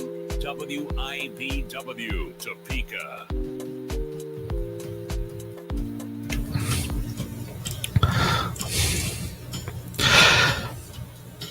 By at least one statistical measure, Josh Uche is a top 15 pass rusher in the National Football League. And the Chiefs got him for a 2026 sixth-round pick today. 5A Sports Talk, Dan, Brendan, Spencer, 4:45 on this Victory Monday afternoon. Josh Uche is the newest Chief, as I mentioned, acquired earlier today for a conditional a sixth-round pick in 2026. And the Chiefs receive a conditional seventh if Uche does not re-sign with the team, I believe is the compensation as well. Yeah. Mm-hmm. According to Pro Football Focus, Josh Uche's pass rush win rate, say that 5 times fast. Pass rush win rate. No. Pass rush win rate. No, do Joshua Uche pass rush win rate. Try that. I almost choked on it. Joshua Uche pass rush win rate. Joshua Uche pass rush. No. Okay, I got the 1.5. Yeah, that's not a bad try. I'll take Did you it. know he decided his name, he wanted to change the way his name sounded from when he got into the league to now?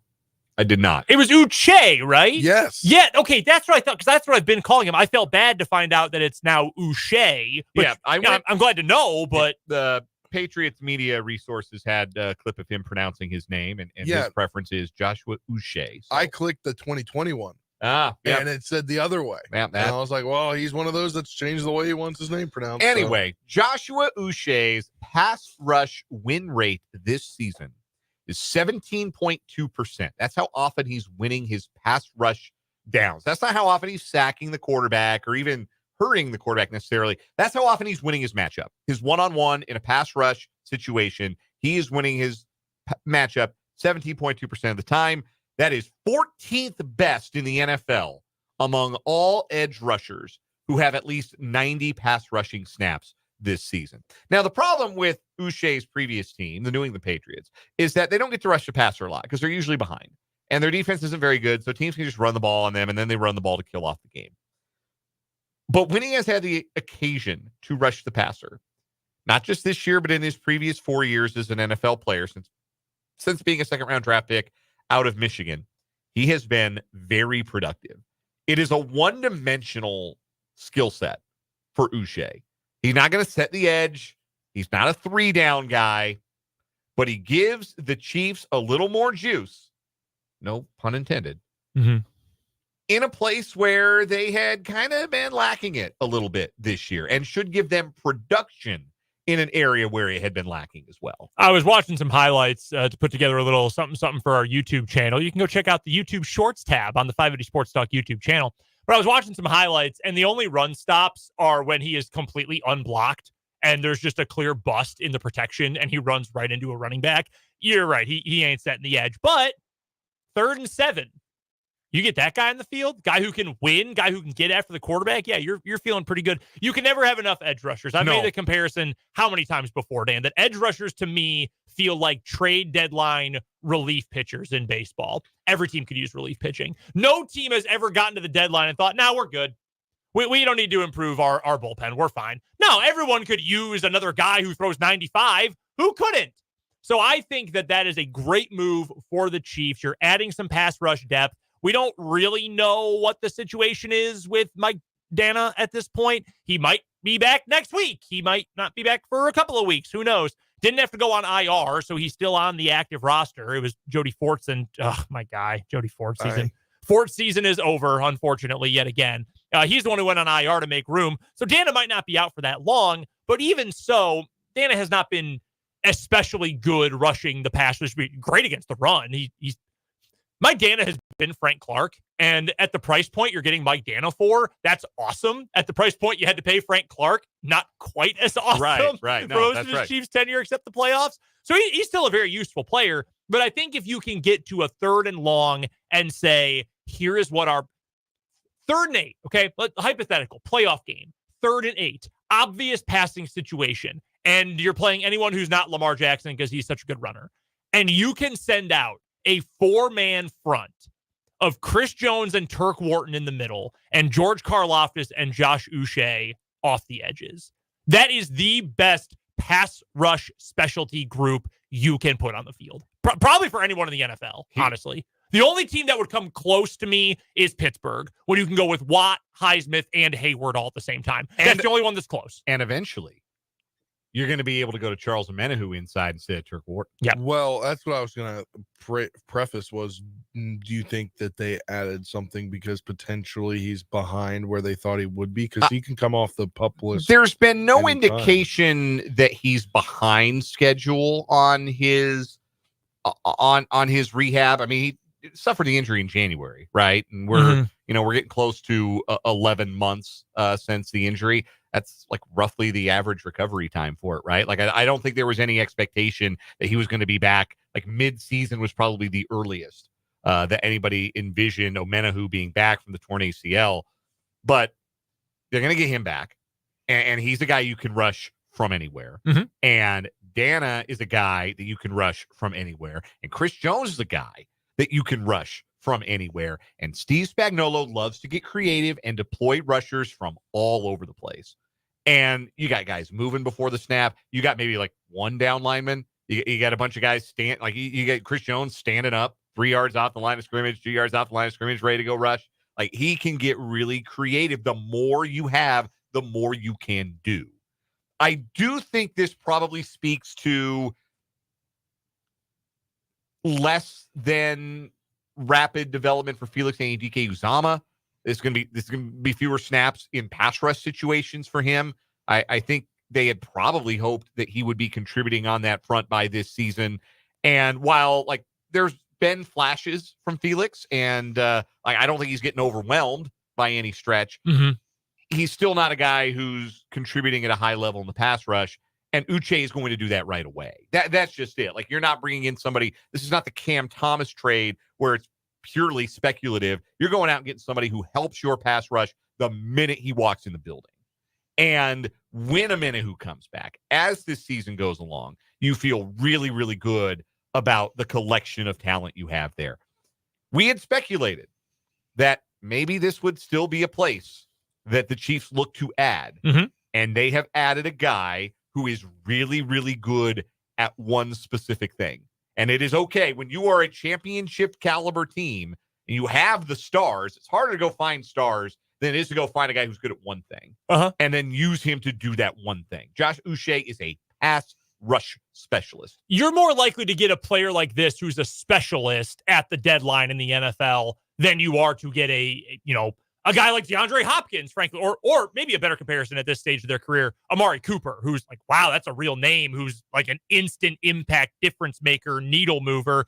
You don't find those guys very often, let alone having Cooper and Hopkins traded within a week of each other. But a guy like Uche, that's just smart business. That is just going out. That's your Paul DeYoung move. Yeah. You want another Royals comparison I made one earlier? That's Paul DeYoung. Is he going to do a ton for you? Probably not. But is there a specific role that you need filled that he can do and can do it well? Oh, yeah. Bottom of the order power, 3rd down pass rush specialist. Awesome. Love it. We'll take a break, come back, wrap up this hour of 580 Sports Talk.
It was a rough week for the group on the Prairie Man Sportsbook 580 Sports Talk Picks Contest.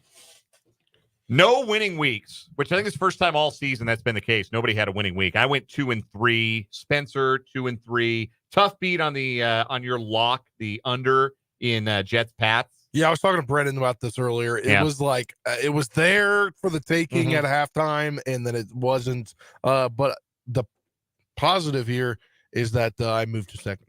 You did move to second place. More about that in a second. My strategy of picking underdogs in the NFL, big disaster. At least Avery Johnson over on his rushing yards total was the freest money in the history of money. So my lock hit. Brendan, you shot the moon, man. 0-5. What happened? It was bad. It was all bad. Now, you had told me yesterday you thought this hadn't happened before. Jake had an 0 for 5 last year. Oh, did he? He did. And so did one Dan Lucero. I did? Almost exactly a year to the date. Oh, no. Iowa -3, North Carolina +7.5, Chiefs -2.5, Detroit is a favorite, KU K-State under. Oh, my. Look at the time. 5 o'clock hour next.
Let's get it. Final hour of this Victory Monday edition of 580 Sports Talk.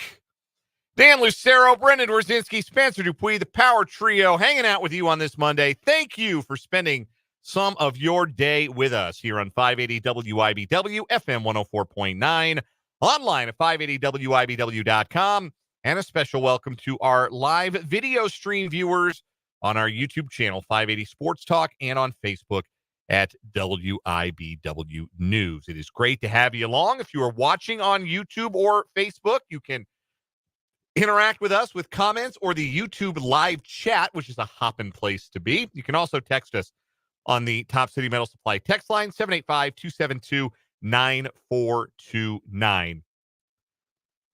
On a victory Monday for the Chiefs, a victory Monday for K-State, still alive in the Big 12 race for the one of the two spots in the conference championship game. I have some Big 12 thoughts. We're not going to be able to get to them today, but I don't like how this year is shaking out for the Big 12. And not in the sense of like who's competing at the top of the league. It's just that the middle and the bottom of the league are not good. And that is not what we expected from 2024 Big 12 football. Did you see the top 5 in the preseason poll? Yeah, I think we touched on this a little bit yesterday. Maybe it was Last Friday week, yeah. or Thursday's show that of the top 5 teams that were projected by the media in the preseason poll, only Kansas State is competing. The other teams are, I think, a combined 3-17 in league play. Yeah, crazy, unbelievable to consider. But anyway, that's for another day, and by which I mean tomorrow. But we've got this hour some NFL to get to. Week number 8 in the NFL, wrapping up tonight with Monday Night Football, which you'll hear following the Chiefs Kingdom show here on 580 WIBW and FM 104.9 from Westwood One. It's the Steelers and the Giants. Hope you don't like points. Steelers favored by 6 tonight in Pittsburgh. I might be on Giants team total under tonight. They have scored 10 points in 2 weeks. Yeah, I would take the Steelers. I don't know if I'm going to bet it, but I would take the Steelers. Steelers all the way in this one. I need a win. My NFL picks were gross yesterday. Anyway. Yeah, me too. You're not supposed to chase your losses, though. So we'll see. We'll see. I will say, and I texted this to you guys during the late NFL action yesterday. Show picks over 5 games I actually bet real life college and NFL this weekend, 3-4. So not great, but at least respectable. And I wish I had made all those picks on the show instead. Look, I made some bad picks today, but I am going to put my child through college on that Avery Johnson over rushing yards total. I did end up, by the way. Did you bet on the Panthers? Did you actually put real money on that game? I did not. I put it on the Broncos. I had a change of heart at the very end. I thought, no, I'm doing it. I can't trust Bryce Young. I can't do it. Man, they went up 7-0. I was feeling pretty good. They went right down the field on that Bronco defense. Then they played the rest of the game. Bryce was sandbagging us for a year and a half. Then they played the rest of that game. More thoughts on Week 8 in a little bit. Also, some final Chiefs thoughts as well, including Bill Barnwell, very critical of what the Chiefs have done at left tackle so far this year. Is it as much of a concern as he suggests? Wanye Morris certainly didn't play well yesterday. We will discuss that before we wrap things up on today's show. But we start the 5 o'clock hours we do every day with our 580 Sports Talk headlines. All the things that you need to know from the sports world. We got a lot that we can talk about today. But I want to start with some really cool news that I woke up to this morning. I imagine many of you woke up to it as well. Salvador Perez has won the Roberto Clemente Award, which is awarded annually to the player who best represents the game of baseball through extraordinary character, community involvement, philanthropy, and positive contributions both on and off the field. No Royals player has ever won the award before. Salvador Perez, the captain of the Royals, is the first. The story on MLB.com, when Perez was asked about winning the award, he says, quote, "It means a lot to me. I've read a lot about Roberto Clemente. I know he was an amazing player, but he's even better outside the field. So that's what made him super special, and it makes this award super special." He would go on to talk about in this article at MLB.com, there was obviously the incident. I call it incident like it was bad. No, there was it went viral earlier this year when he stopped and played some wiffle ball with some kids in KCK. He was driving around. He saw some kids playing wiffle ball in the backyard. He stopped by and he played wiffle ball with the kids. So cool. And he was asked about that and said, even if you do one thing one day every month, that's it. One day every month to make someone happy. Do something. Get on your social media and make someone happy. Maybe stop and take a picture with somebody. I think that's going to change the world. That's the way I look at it. We make people's lives change for like 10, 20 seconds of our time. When I did the wiffle ball game, all these kids and parents came to me and said, you changed my son's life. How cool is that? When people tell you that, I'm like, oh my God, thank God I'm doing my job. Pretty cool. Salvador Perez has always been about the right things on and off the field. He's been a wonderful representative on the field for the Royals. He's a World Series MVP and a World Series champion, and his number will be retired one day. But his impact on the community goes a long way, not just the Kansas City community, where he's made $1 million donation to the Kansas City Urban Youth Academy. He's hosted kids from the urban core of Kansas City for baseball clinic, has provided funding that allows participants for those camps to go home with a backpack filled with school supplies. He's also established the Carlos Fortuna organization in the nation of Colombia, which was named after a Royals prospect who contracted liver cancer and passed away. That Perez played with in the minor leagues. It's a nonprofit organization that facilitates parental training for mothers, fathers, and caregivers of kids who plan to be enrolled in a baseball academy in that country. So very, very cool for Salvador Perez to be honored and acknowledged like this, the Roberto Clemente Award winner for 2024. And another line on his Hall of Fame resume. Hall of Fame player and a Hall of Fame person. Yeah, it's awesome for Salvi. Yeah, really cool to see that early this morning that he is getting that kind of recognition around Major League Baseball. His teammates obviously think the world of him. The Kansas City community at large, the Royals fan base at large thinks so highly of him. So really very deserving for a guy who's always been a good guy. He has always been a great person along with a great player. So that's really cool for Salvi. First headline for me today. How about a little college basketball, shall we? Tomorrow night, both KU and K-State will be in action. K-State, you can hear their game right here on 580 WIBW, will be at home taking on the Tigers of Fort Hays State. How worried are the Cats that their arch nemesis from Hays are coming to the Octagon? It did not go very well last time that happened. It did not. In fact, it went very, very, very poorly. You'll be able to catch that game coming up here tomorrow night at 7 o'clock on 580 WIBW. We didn't hear from Jerome Tang today getting ready for that game, but we did hear from Bill Self as KU gets ready to take on the Washburn Ichabods. You can hear that game with me, yours truly, over on Country 106.9 tomorrow night at 7 o'clock as well. Some notes from Self.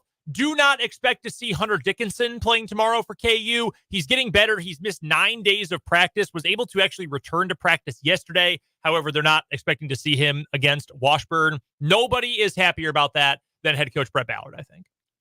Yeah, no kidding. Brett did an interview with Channel 13 TV over the summer, and he was asked about this by Vince Laverne over at Channel 13, and he said, yeah, you know, if Bill wants to keep some of those new guys out for a little bit, I think we'd be okay with that. You know, make sure they're healthy, make sure they're safe for the regular season. But I know Coach Ballard is super excited about this game. I certainly am too. We do expect to see Shaquille Moore as well as Rylan Griffin make their quote-unquote debuts, not an official game, but an exhibition game, make their debuts for KU coming up. They both missed the charity scrimmage against Arkansas on Friday night. Dickinson missed that one as well. Additionally, when asked about a potential red shirt for Jamari McDowell, Bill Self said, quote, I don't know yet, and continued with, we'll see how it goes tomorrow. So the way that works, Jamar, if you wanted to redshirt someone this year, if you're Kansas, the way it works in those charity scrimmage games, they're exhibitions, but there's a kind of loophole that allows you to play these games. You can play in that game and it doesn't count against a red shirt. But the Washburn game, or for K-State, the Fort Hays State game, those are official on the schedule, like regulated exhibition contests. You can't play in those if you're redshirting, as far as I am aware. Now, someone can correct me if I'm wrong, but I believe if Jamari McDowell is going to redshirt, he can't play in that game. I believe. No, you can play in the exhibitions. Can you? I thought that rule had changed. Maybe it has. I can remember like when Jarrell Colbert came to K-State, he played in the exhibition against Washburn and he redshirted. And that was fairly recent. That's a couple years ago. So okay, unless the rules changed the last 2 years, and it might have. I don't regularly read the NCAA bylaws. They're not worth the paper they're printed on. But no, maybe that rule did change. So here's the change: freshmen can play. Jamari McDowell is a returning sophomore. That is the discrepancy. I got you. So you have to be a newcomer. You can play in the exhibition and red shirt. That makes sense. That gets you a look against live action to see, are they ready for a red shirt? Oh, no, we need to red shirt this Yeah, player. or not. Yeah, exactly. So since Jamari is returning, that is. So we do not know if he plays, he's not going to red shirt. If he does not play, you can fill in the blanks from that point. We didn't touch on it a lot earlier, except briefly in the good, the bad, and the ugly. KU did lose to Arkansas 85-69 or 86-69. Didn't look on great, Friday night, but it could have been worse. It could have been Arizona State, who lost by 60, 58, whatever it was. Yeah, gave up over 100 to Duke and didn't even score 50. Yikes. Look, I'm not pressed about the KU game, to be honest. I didn't catch the beginning of it live. I was at the movies with my wife. And we got out and I flipped on the radio and I listened to the radio broadcast for KU for a little bit and thought, wow, this doesn't sound very good. Then I got home and watched the second half and thought, oh, yeah, this really isn't very good. How many teams are going to win against another top 25, top 20 program, missing 3 of your 8 rotation players, including your very best player? Exactly. Not many. There was no Hunter Dickinson. Shaq Moore is going to be KU's 6th man, I assume. And he's maybe the best perimeter defender KU has. And Ryland Griffin's one of KU's best all-around players this year. I'm not pressed about it. Like, Zach Clemens might have played more in that game on Friday than he will play the entire season combined. So I'm not super sweating it. Maybe his career. Boy, I wish. But that's a story for another day. So that's your update from Bill Self. Again, K-State and KU both in action in exhibition play against MIAA in-state opponents coming up tomorrow night. Spencer, first headline. Yes, we'll stick with KU basketball. They are going to Vegas in 2020. Is it 2027? 2027. I saw 2028 below, but that's something else. They'll be a part of a doubleheader of traditional college basketball powers in the Hall of Fame series November 12th, 2027 at Allegiant Stadium, as they will take on Indiana, and Duke will play Arizona. So another big time game for them, as they'll take on an Indiana team out of the Big Ten. All right. So KU playing Indiana again is cool. Just finished that home and home against IU. Very cool. Stop playing basketball games in football stadiums. It stinks. Well, they're playing it there, and the 2028 Final Four will be at Allegiant as well. I know, and I hate it. I get why they do it, but I don't like it. Yeah, the aesthetics of it have never been like really great. Yeah, playing in football stadiums, but we're never going back. No, you can sell 60,000 tickets to a basketball game. You're not going to say, let's just sell 20. No, it's true. I don't think you're going to arena. sell it to that kind of game. Like, I don't think you're going to sell that. It's like Taylor Swift doesn't do arena shows anymore. You know? Yeah. I wonder what kind of attendance you're going to get, because Vegas is such a visitor city. It is a tourist city, and you've got 4 fan bases that will travel. It's also a good college basketball town. People love UNLV basketball. Yeah. Like, if you really ranked like the teams that matter in Vegas, like the Raiders don't matter in Las Vegas. No. You know what matters in Vegas? The teams that have been there, like, and put down their roots there. Yeah. So, like, the Golden Knights matter. The Aces, the WNBA team, they matter. Yeah. And UNLV matters. Because for a long time, they were the only game in town. A really long time. Yeah, you're 100% right about that. I mean, Arizona fans are going to pack the place because they've done nothing but cry and whine ever since they found out we're going to go to Kansas City for the Big 12 tournament. Do everything for us. We're the only basketball program that matters in this conference. Oh, we have to go to a town that actually cares about college basketball, unlike all of our former conference mates. Oh, so sad. Get over it. I love Tommy Lloyd, by the way. This is a side note, but at the Big 12 Basketball Media Day, Tommy Lloyd talking about how different this new conference is. He says, look, we know everywhere we go, every road game we play, stands are going to be packed, and there's going to be an atmosphere. And frankly, that was not the case in the Pac-12. Yeah, Thursday night playing at Stanford, not exactly a hostile environment. Those Saturday nights at Corvallis weren't keeping him up at night. No, but like UCF. Okay, let me give you UCF as an example. Not a basketball school. probably like fringe tournament bubble this year coming up under Johnny Dawkins. You know what they did when KU came to town for the first time? Standing room only, maybe not even. That place was packed. They were loud because that was like, oh, shoot, we're big time now. Arizona having to travel even farther to get to Orlando. Oh, yeah, they're going to be prepared. It is a great conference of home crowds. And I'm very excited for some of those newcomers to get to experience that. Yeah. Arizona is going to biff a game they should win on the road. 100%. I'm going to call it West Virginia. And then they're going to biff in the NCAA tournament because that's just what they do. That's what that program does. A couple more headlines to get to here on our 580 Sports Talk headlines. How about the college football top 25 rankings? K-State dropped a spot in the AP poll. Make some sense. So because they barely beat Kansas, yeah, 2-win team. So I went back and I did a little comparison between last week and this week because when this happens in the poll, the fan base of the team it happens to always gets upset, and understandably so. So I went to see, all right, K-State dropped a spot, but maybe there was just some crazy poll inertia, and that's kind of what happened here. K-State had only 4 points less than last week. You get each vote for first, second, third, 25th, whatever, is worth a certain number of points. K-State had 5 fewer points than a week ago and dropped a spot. Whereas there are weeks where a team will lose points and move up in the poll. There are weeks when a team will have 100 more points and go nowhere. That's what happens when you have, however, 63 poll electors, I think it is. So it's annoying if you're K-State. I'd be pissed off if I was a K-State fan, but I don't think it's egregious. I think a lot of fans view it as they moved us down in the poll. Well, technically 63 different individuals placed you in different places in the poll, and the average bumped you down. All I'm saying is K-State's only loss is to number 9, and they have road wins at number 23 and the third team out of the top 25. So, like... Yeah, I'll couch what I said with they should be higher. No, but they should be higher than, like... They should have been higher last week. They should be higher than 16th. They should be like 12th. Yeah, there's one voter kept him out of the top 25 entirely, which why? I can't. What? I can't understand that at all. Especially in contrast, they moved up a spot in the US LBM coaches poll. They're up to 15 in that poll, but they are 17th in the AP top 25. Oregon, Georgia, Penn State, Ohio State, Miami, Texas, Tennessee are your top 7 teams. Oregon getting all but one first place vote in both polls. Georgia getting the lone other first place vote. So the top 7 is uniform, and then you have some differential. Nobody can agree on the Big 12. BYU's 9th in the AP poll, 12th in the coaches poll. Iowa State's 10th in the coaches poll. Dropped a spot on a bye week in the AP poll, moved down to 11th.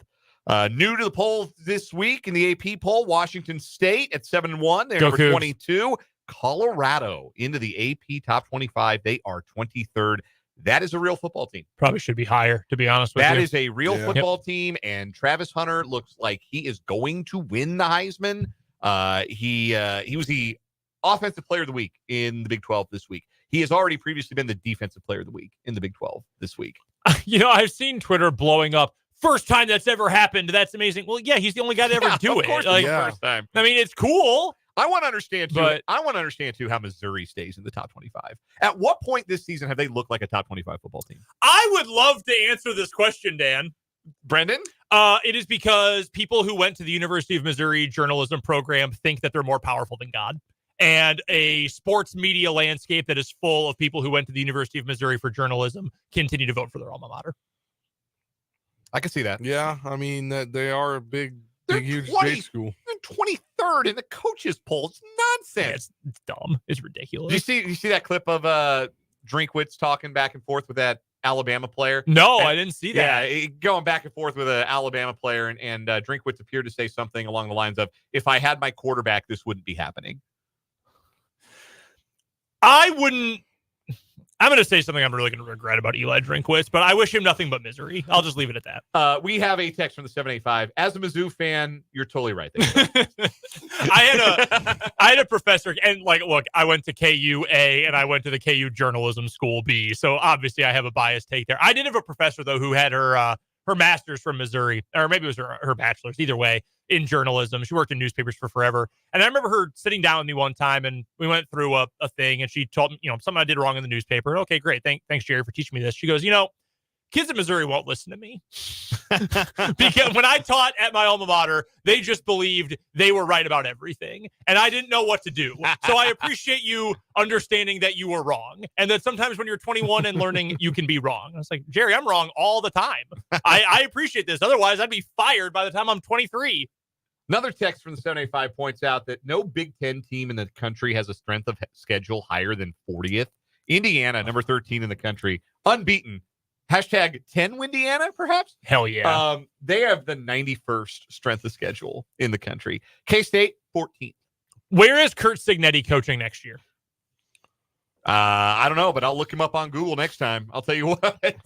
Somebody's going to Google him. Yeah. Like, I would love it if he stuck it out at Indiana till he retired, because he's not young. No, he's... Someone is going to offer him so much money, you won't even be able to fathom it. He can be the backup plan for whoever doesn't get Deion. He is 8-0 at Indiana. For whichever Florida program does not get Deion Sanders, he will be plan B. I think Deion's going to Florida State. So, oh, man. Buddy, that has all-time disaster potential. Look, I think that was, I don't know if that was the plan. I don't think they plan to go 1-7 this year, but, Norvell can't survive that. No, he can't. And their first call will be, look, Colorado is a real football team. They have shut the hell up. No new slogans, no new TikToks, no we talked YouTube. About this. They have shut the hell up and play good football in Boulder. And I gotta put my hand up and say, I sure as hell didn't see that coming. Yeah, they cut the BS. I think they found out pretty early in this year, you can't get away with that in this conference. They thought they could get away with it in the Pac-12 if you're going to a bunch of empty stadiums with people who show up in black and gold because they're there for the prime show. You can't get away with that in this conference. And I think there's a little humility involved there. I'll give you a humility and Deion Sanders have never been in the same sentence before just now. No, but I don't disagree. Yeah. I think you're making a fair point. I'll give you a take on the prediction you just made. Mike Norvell leaves for another job. He Dana's. If that is to happen and Deion somehow ends up at Florida State, I believe it will be because he goes full Dana Holgorsen and another school offered him a job he could not turn down. West Virginia. And Florida State is willing to say, okay. West Virginia. West Virginia is not firing their head coach. We had this discussion in the press box. They are. No, they're going to get delusional based upon how many wins they're going to have this year. They could go. They're watching the games. They're not gonna look at the record. They're watching the games and they're seeing what that crowd thinks of their head coach. Have you guys just remember that it's fun as long as they have fun at home games? That's all that matters. Have you guys seen the prevailing rumor at the moment for who is going to replace a fired Neil Brown? Who is that? Have you seen this, Spencer? Are you referring to the guy which was at one time a defensive backs coach there, long time ago in his coaching career? Nick Saban. Yeah. Oh, no. No, Saban's done. No, that's not happening. That ESPN money got to be too sweet. No, the name I saw was Jimbo. Well, he's also a West Virginia connection there. I thought he had a pretty sure he's there. from West Virginia. Yeah, he that's the rumor. I think that's his agent trying to feel out if anyone wants him still. That's always been the thing. Like the fans are like, why don't we bring him home to West Virginia? Because he's literally from 20 minutes from. Dude, I hate that crap. I hate. Bring our boy home. What if your boy sucks? Yeah. Why do you want to bring him home? Okay, we got to do one more thing, and it's a playoff roundup. It's time for the 580 Sports Talk Playoff Roundup. You thought because it was a Monday, I didn't come prepared. I came prepared. You were so prepared. Dude, if this is the Wild West, I'd be dead. I lost that shootout, man. All the credit in the world. You rang that off the post. Man. Game 3 of the World Series tonight. I am impressed. We have a sports equinox tonight, by the way. Hell yeah. All 4 major sports and the MLS, if you're into that kind of thing, have games tonight. It's only the 31st time in history that all 4 major American sports leagues have had games on the same night. Game 3 of the World Series, the Dodgers with a 2-0 lead as the scene shifts to the Bronx. Shohei Ohtani is in the Dodger lineup hitting leadoff after he suffered a subluxation of his left shoulder, stealing a base late in Game 2. I don't know how he's going to be able to even swing a bat. He certainly isn't going to be trying to steal any bases the rest of the way. But that's the big lineup news for the Dodgers as they send Walker Buehler to the mound tonight. The Yankees have made a change in their lineup as well. Jose Trevino is going to catch tonight. It had been Austin Wells for the bulk of the playoffs, but Trevino's getting the start. Clark Schmidt is on the mound for New York as they try to get one back down 2-0 in the World Series. You guys watch any of it? No. Well, it was Friday night and Saturday night. Yeah, right? we were a little busy. I had it up on a second screen on my laptop. Yeah, I was watching it for in the a Bill little Snyder bit. Family Stadium Yeah. press box. I would check in on it here and there. I saw the late night Friday too. I saw the 10th inning. I saw Freddie Freeman's grand slam live, and I'm really glad I did. I did see that. I turned it on, I think, to start that inning.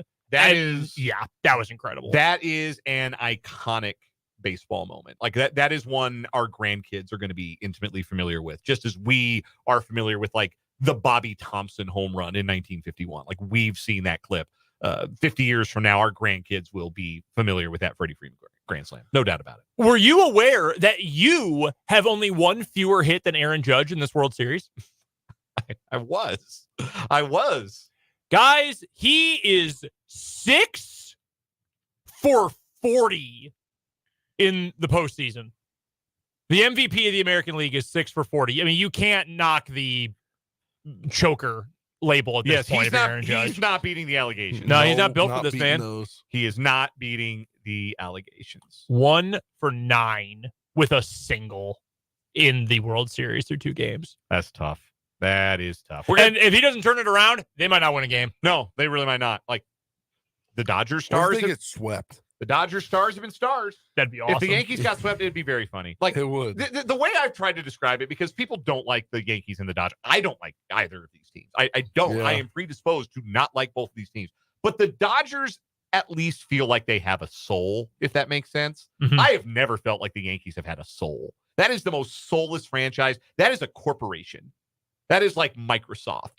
The Dodgers, though, they have a soul. Like the history of their franchise, dem bums in Brooklyn, moving to L.A., Koufax, Fernando Valenzuela, rest in peace. Like, yeah, there's something to it. Yeah, there's a soul to the Dodgers that has just never been there for the Yankees. Never. Anyway, that's probably, how can you not be romantic about baseball, all that nonsense. But yeah, I hope the Dodgers win. I do. I've picked a side in a series where it's very hard to pick a side. We got to take a break. We'll come back. Some Week 8 NFL thoughts next on 580 Sports Talk.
The text line is a buzz today. Top emails play text line 785-272-9429. Spencer, they all want to make sure you had a good time at Bill Snyder Family Stadium.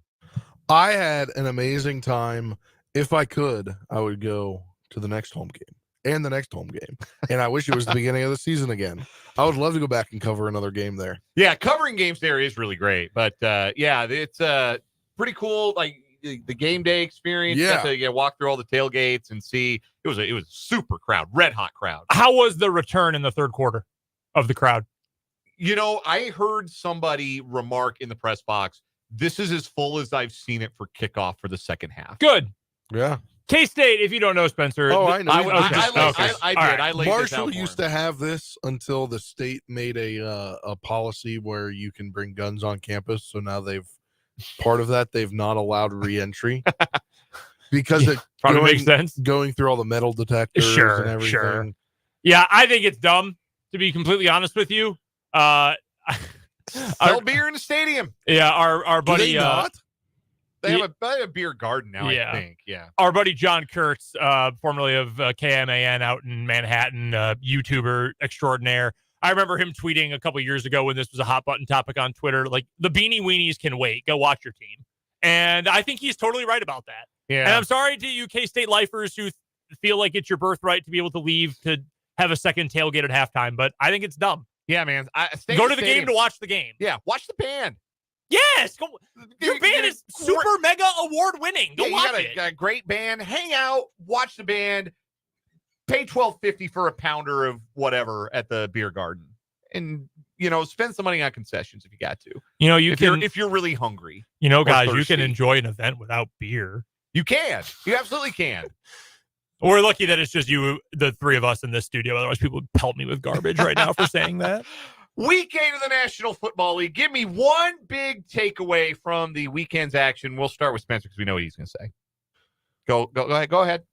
Go ahead. The Washington Commanders are the real freaking deal. All right. Hey, their defense, though. I was skeptical about their defense. That game looked like a dog's breakfast for the better part of 3.5 quarters. If that game had ended 15-12 Bears, the narrative today would be, wow, tough one for the rookie quarterbacks. That showdown never materialized the way we thought it was going to between Caleb Williams, who stunk most of the game, and Jalen Daniels. Jalen Daniels and Noah Brown rewrote the narrative on the final play of the game. And the narrative is what you said. The Commanders are 6-2. They're fun. They're exciting. The fans are bought in.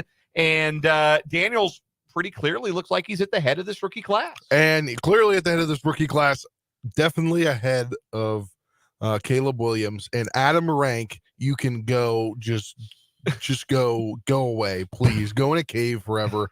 Because he said, leading up to the game, he said, this isn't what it's going to be because Jaden Daniels is going to be hurt. They're not going to play him just to preserve him. And then he goes on his podcast and says they're milking the injury because they're putting a hot compress on it between drives. Like, really, dude? Really? He also said that Caleb Williams was the better player.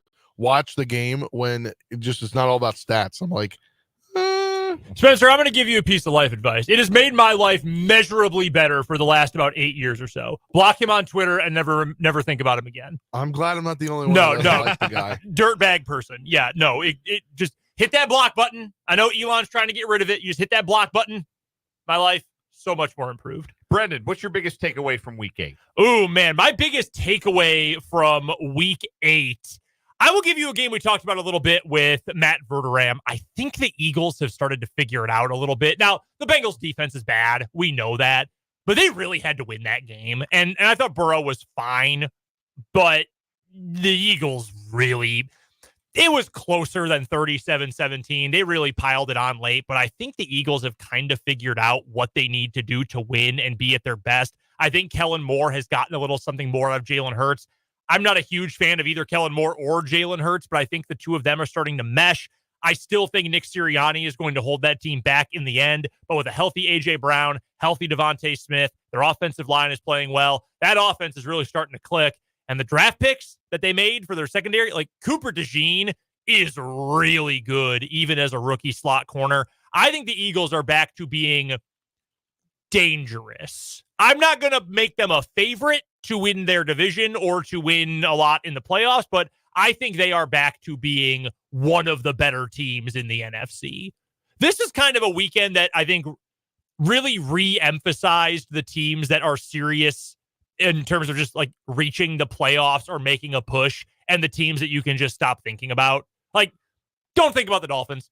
Mm-hmm. It's not worth your time. I know our buddy Jason is watching, regular P1 listener and watcher who's a big Dolphins fan. So Jason, I apologize. Stop paying attention to the Dolphins. Like they are not worth your time at this point. The New Orleans Saints were fun for 2 weeks, guys. They scored 8 points. Yeah, with no touchdowns. 8 points, no touchdowns in a game against the Chargers. Stop thinking about the New Orleans Saints. Don't worry about it. But like the Eagles, yeah, they're going to make a real push. Hey, by the way, the Bills, they're really competitive. They are really good. The Jets, stop worrying about the Jets. Just forget about them. The unserious teams are pretty obvious. The Jets are utterly unserious. The Cowboys, completely unserious. The Jets used all 3 of their first half timeouts in the first quarter. I've never seen that before. So bad. Even by Aaron Rodgers loves to waste timeout standards, that is outrageous. I don't think I've ever seen a Cowboys team like this, where like they are just. I have it every year. No, dude, this is different. Yes. Like this team has quit. Where like not only is the team quitting, but then Jerry Jones is out there trying to blame everybody else for his problems like normal. But like it's like you had one of your best defensive players just throwing a fit and being a child. Yeah, like they're always a paper tiger. They have been for 30 years at this point. Like not seriously able to compete, but like this is the worst Cowboy vibes I can remember. By the way, did you know that entering this season, Mike McCarthy by percentage was the winningest coach in Cowboy history? That's kind of sad. Very funny. He's not anymore, unfortunately. My big takeaway was kind of what we were talking about last week when everybody in the world was talking about how great the Ravens were after they beat the Buccaneers on Monday Night Football, and Lamar Jackson's playing unbelievable football. He looks like he might win another MVP, and the Ravens, maybe they're the team to beat in the AFC and in the NFL. And I said, the one thing that separates the Ravens from the Chiefs, both teams are capable of having bozo mode moments. But the Ravens, when they go bozo mode, they lose. When the Chiefs go bozo mode, like the Chiefs' third quarter was very much Chiefs bozo mode against the Raiders. They pulled out of the skid and they won the football game going away. When the Ravens go bozo mode, they don't pull out of the skid. They crash into the mountain. They lost to Jameis Winston and the Browns. That is why I cannot take another AFC contender seriously, other than the Chiefs. That's why I think that's why I think they're still the team to beat. Do they have an issue at left tackle? We'll talk about that when we come back on the other side as we wrap up this edition of 580 Sports Talk.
ESPN's Bill Barnwell writes a Monday column following the day's action in the National Football League. And the conceit of his article today was the biggest mysteries of Week 8, crucial questions from Week 8. Like, why did the Bears hand the ball off to a lineman at the goal line?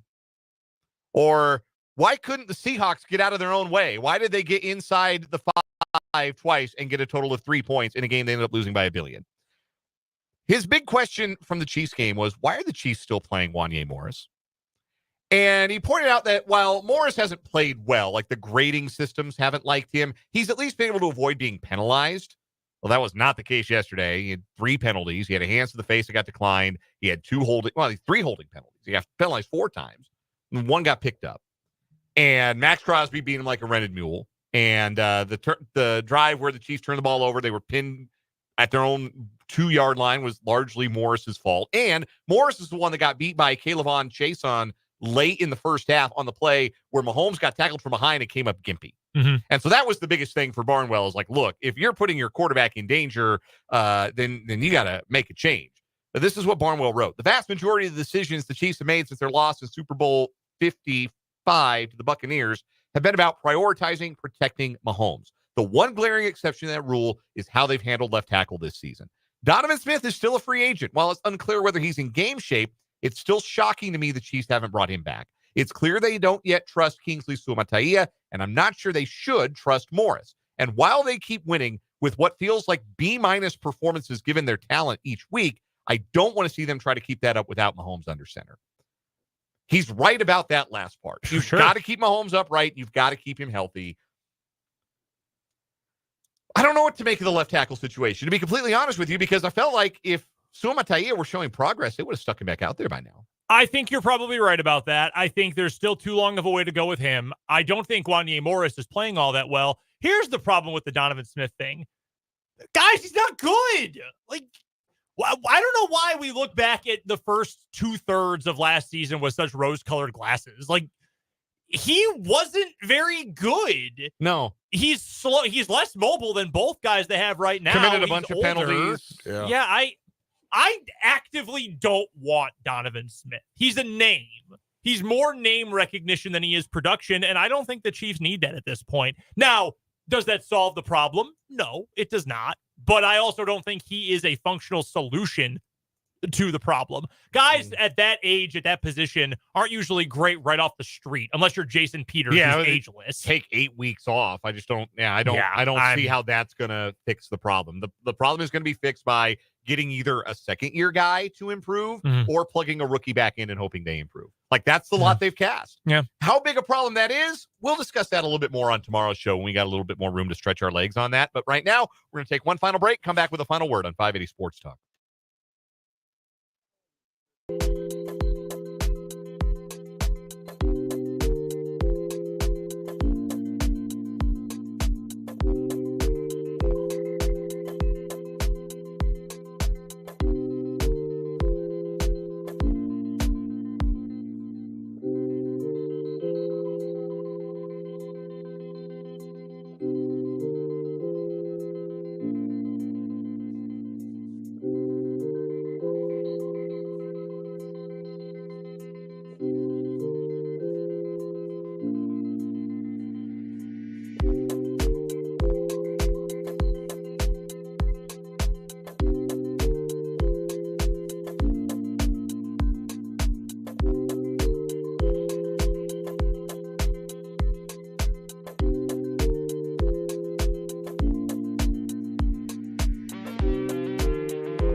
Let's wrap up and walk off this edition of 580 Sports Talk with the final word. Spencer Dupuis, lead us off.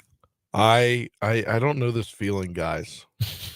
Like, I watched the replay 1,000 times. I kept watching it today. I was like frozen in my bed, watching the rest of the game, just sitting there frozen. And this is something. They're becoming something. Would you say that you're hooked on a feeling? Oh, Maybe yeah. high on believing? Yeah, I'm definitely at this point. Ooga chaka, ooga, chaka. Yeah. Nice. We have the Sports Equinox tonight. I'm gonna be switching back and forth between multiple games. Excited for that, and another big week ahead here of sports going on.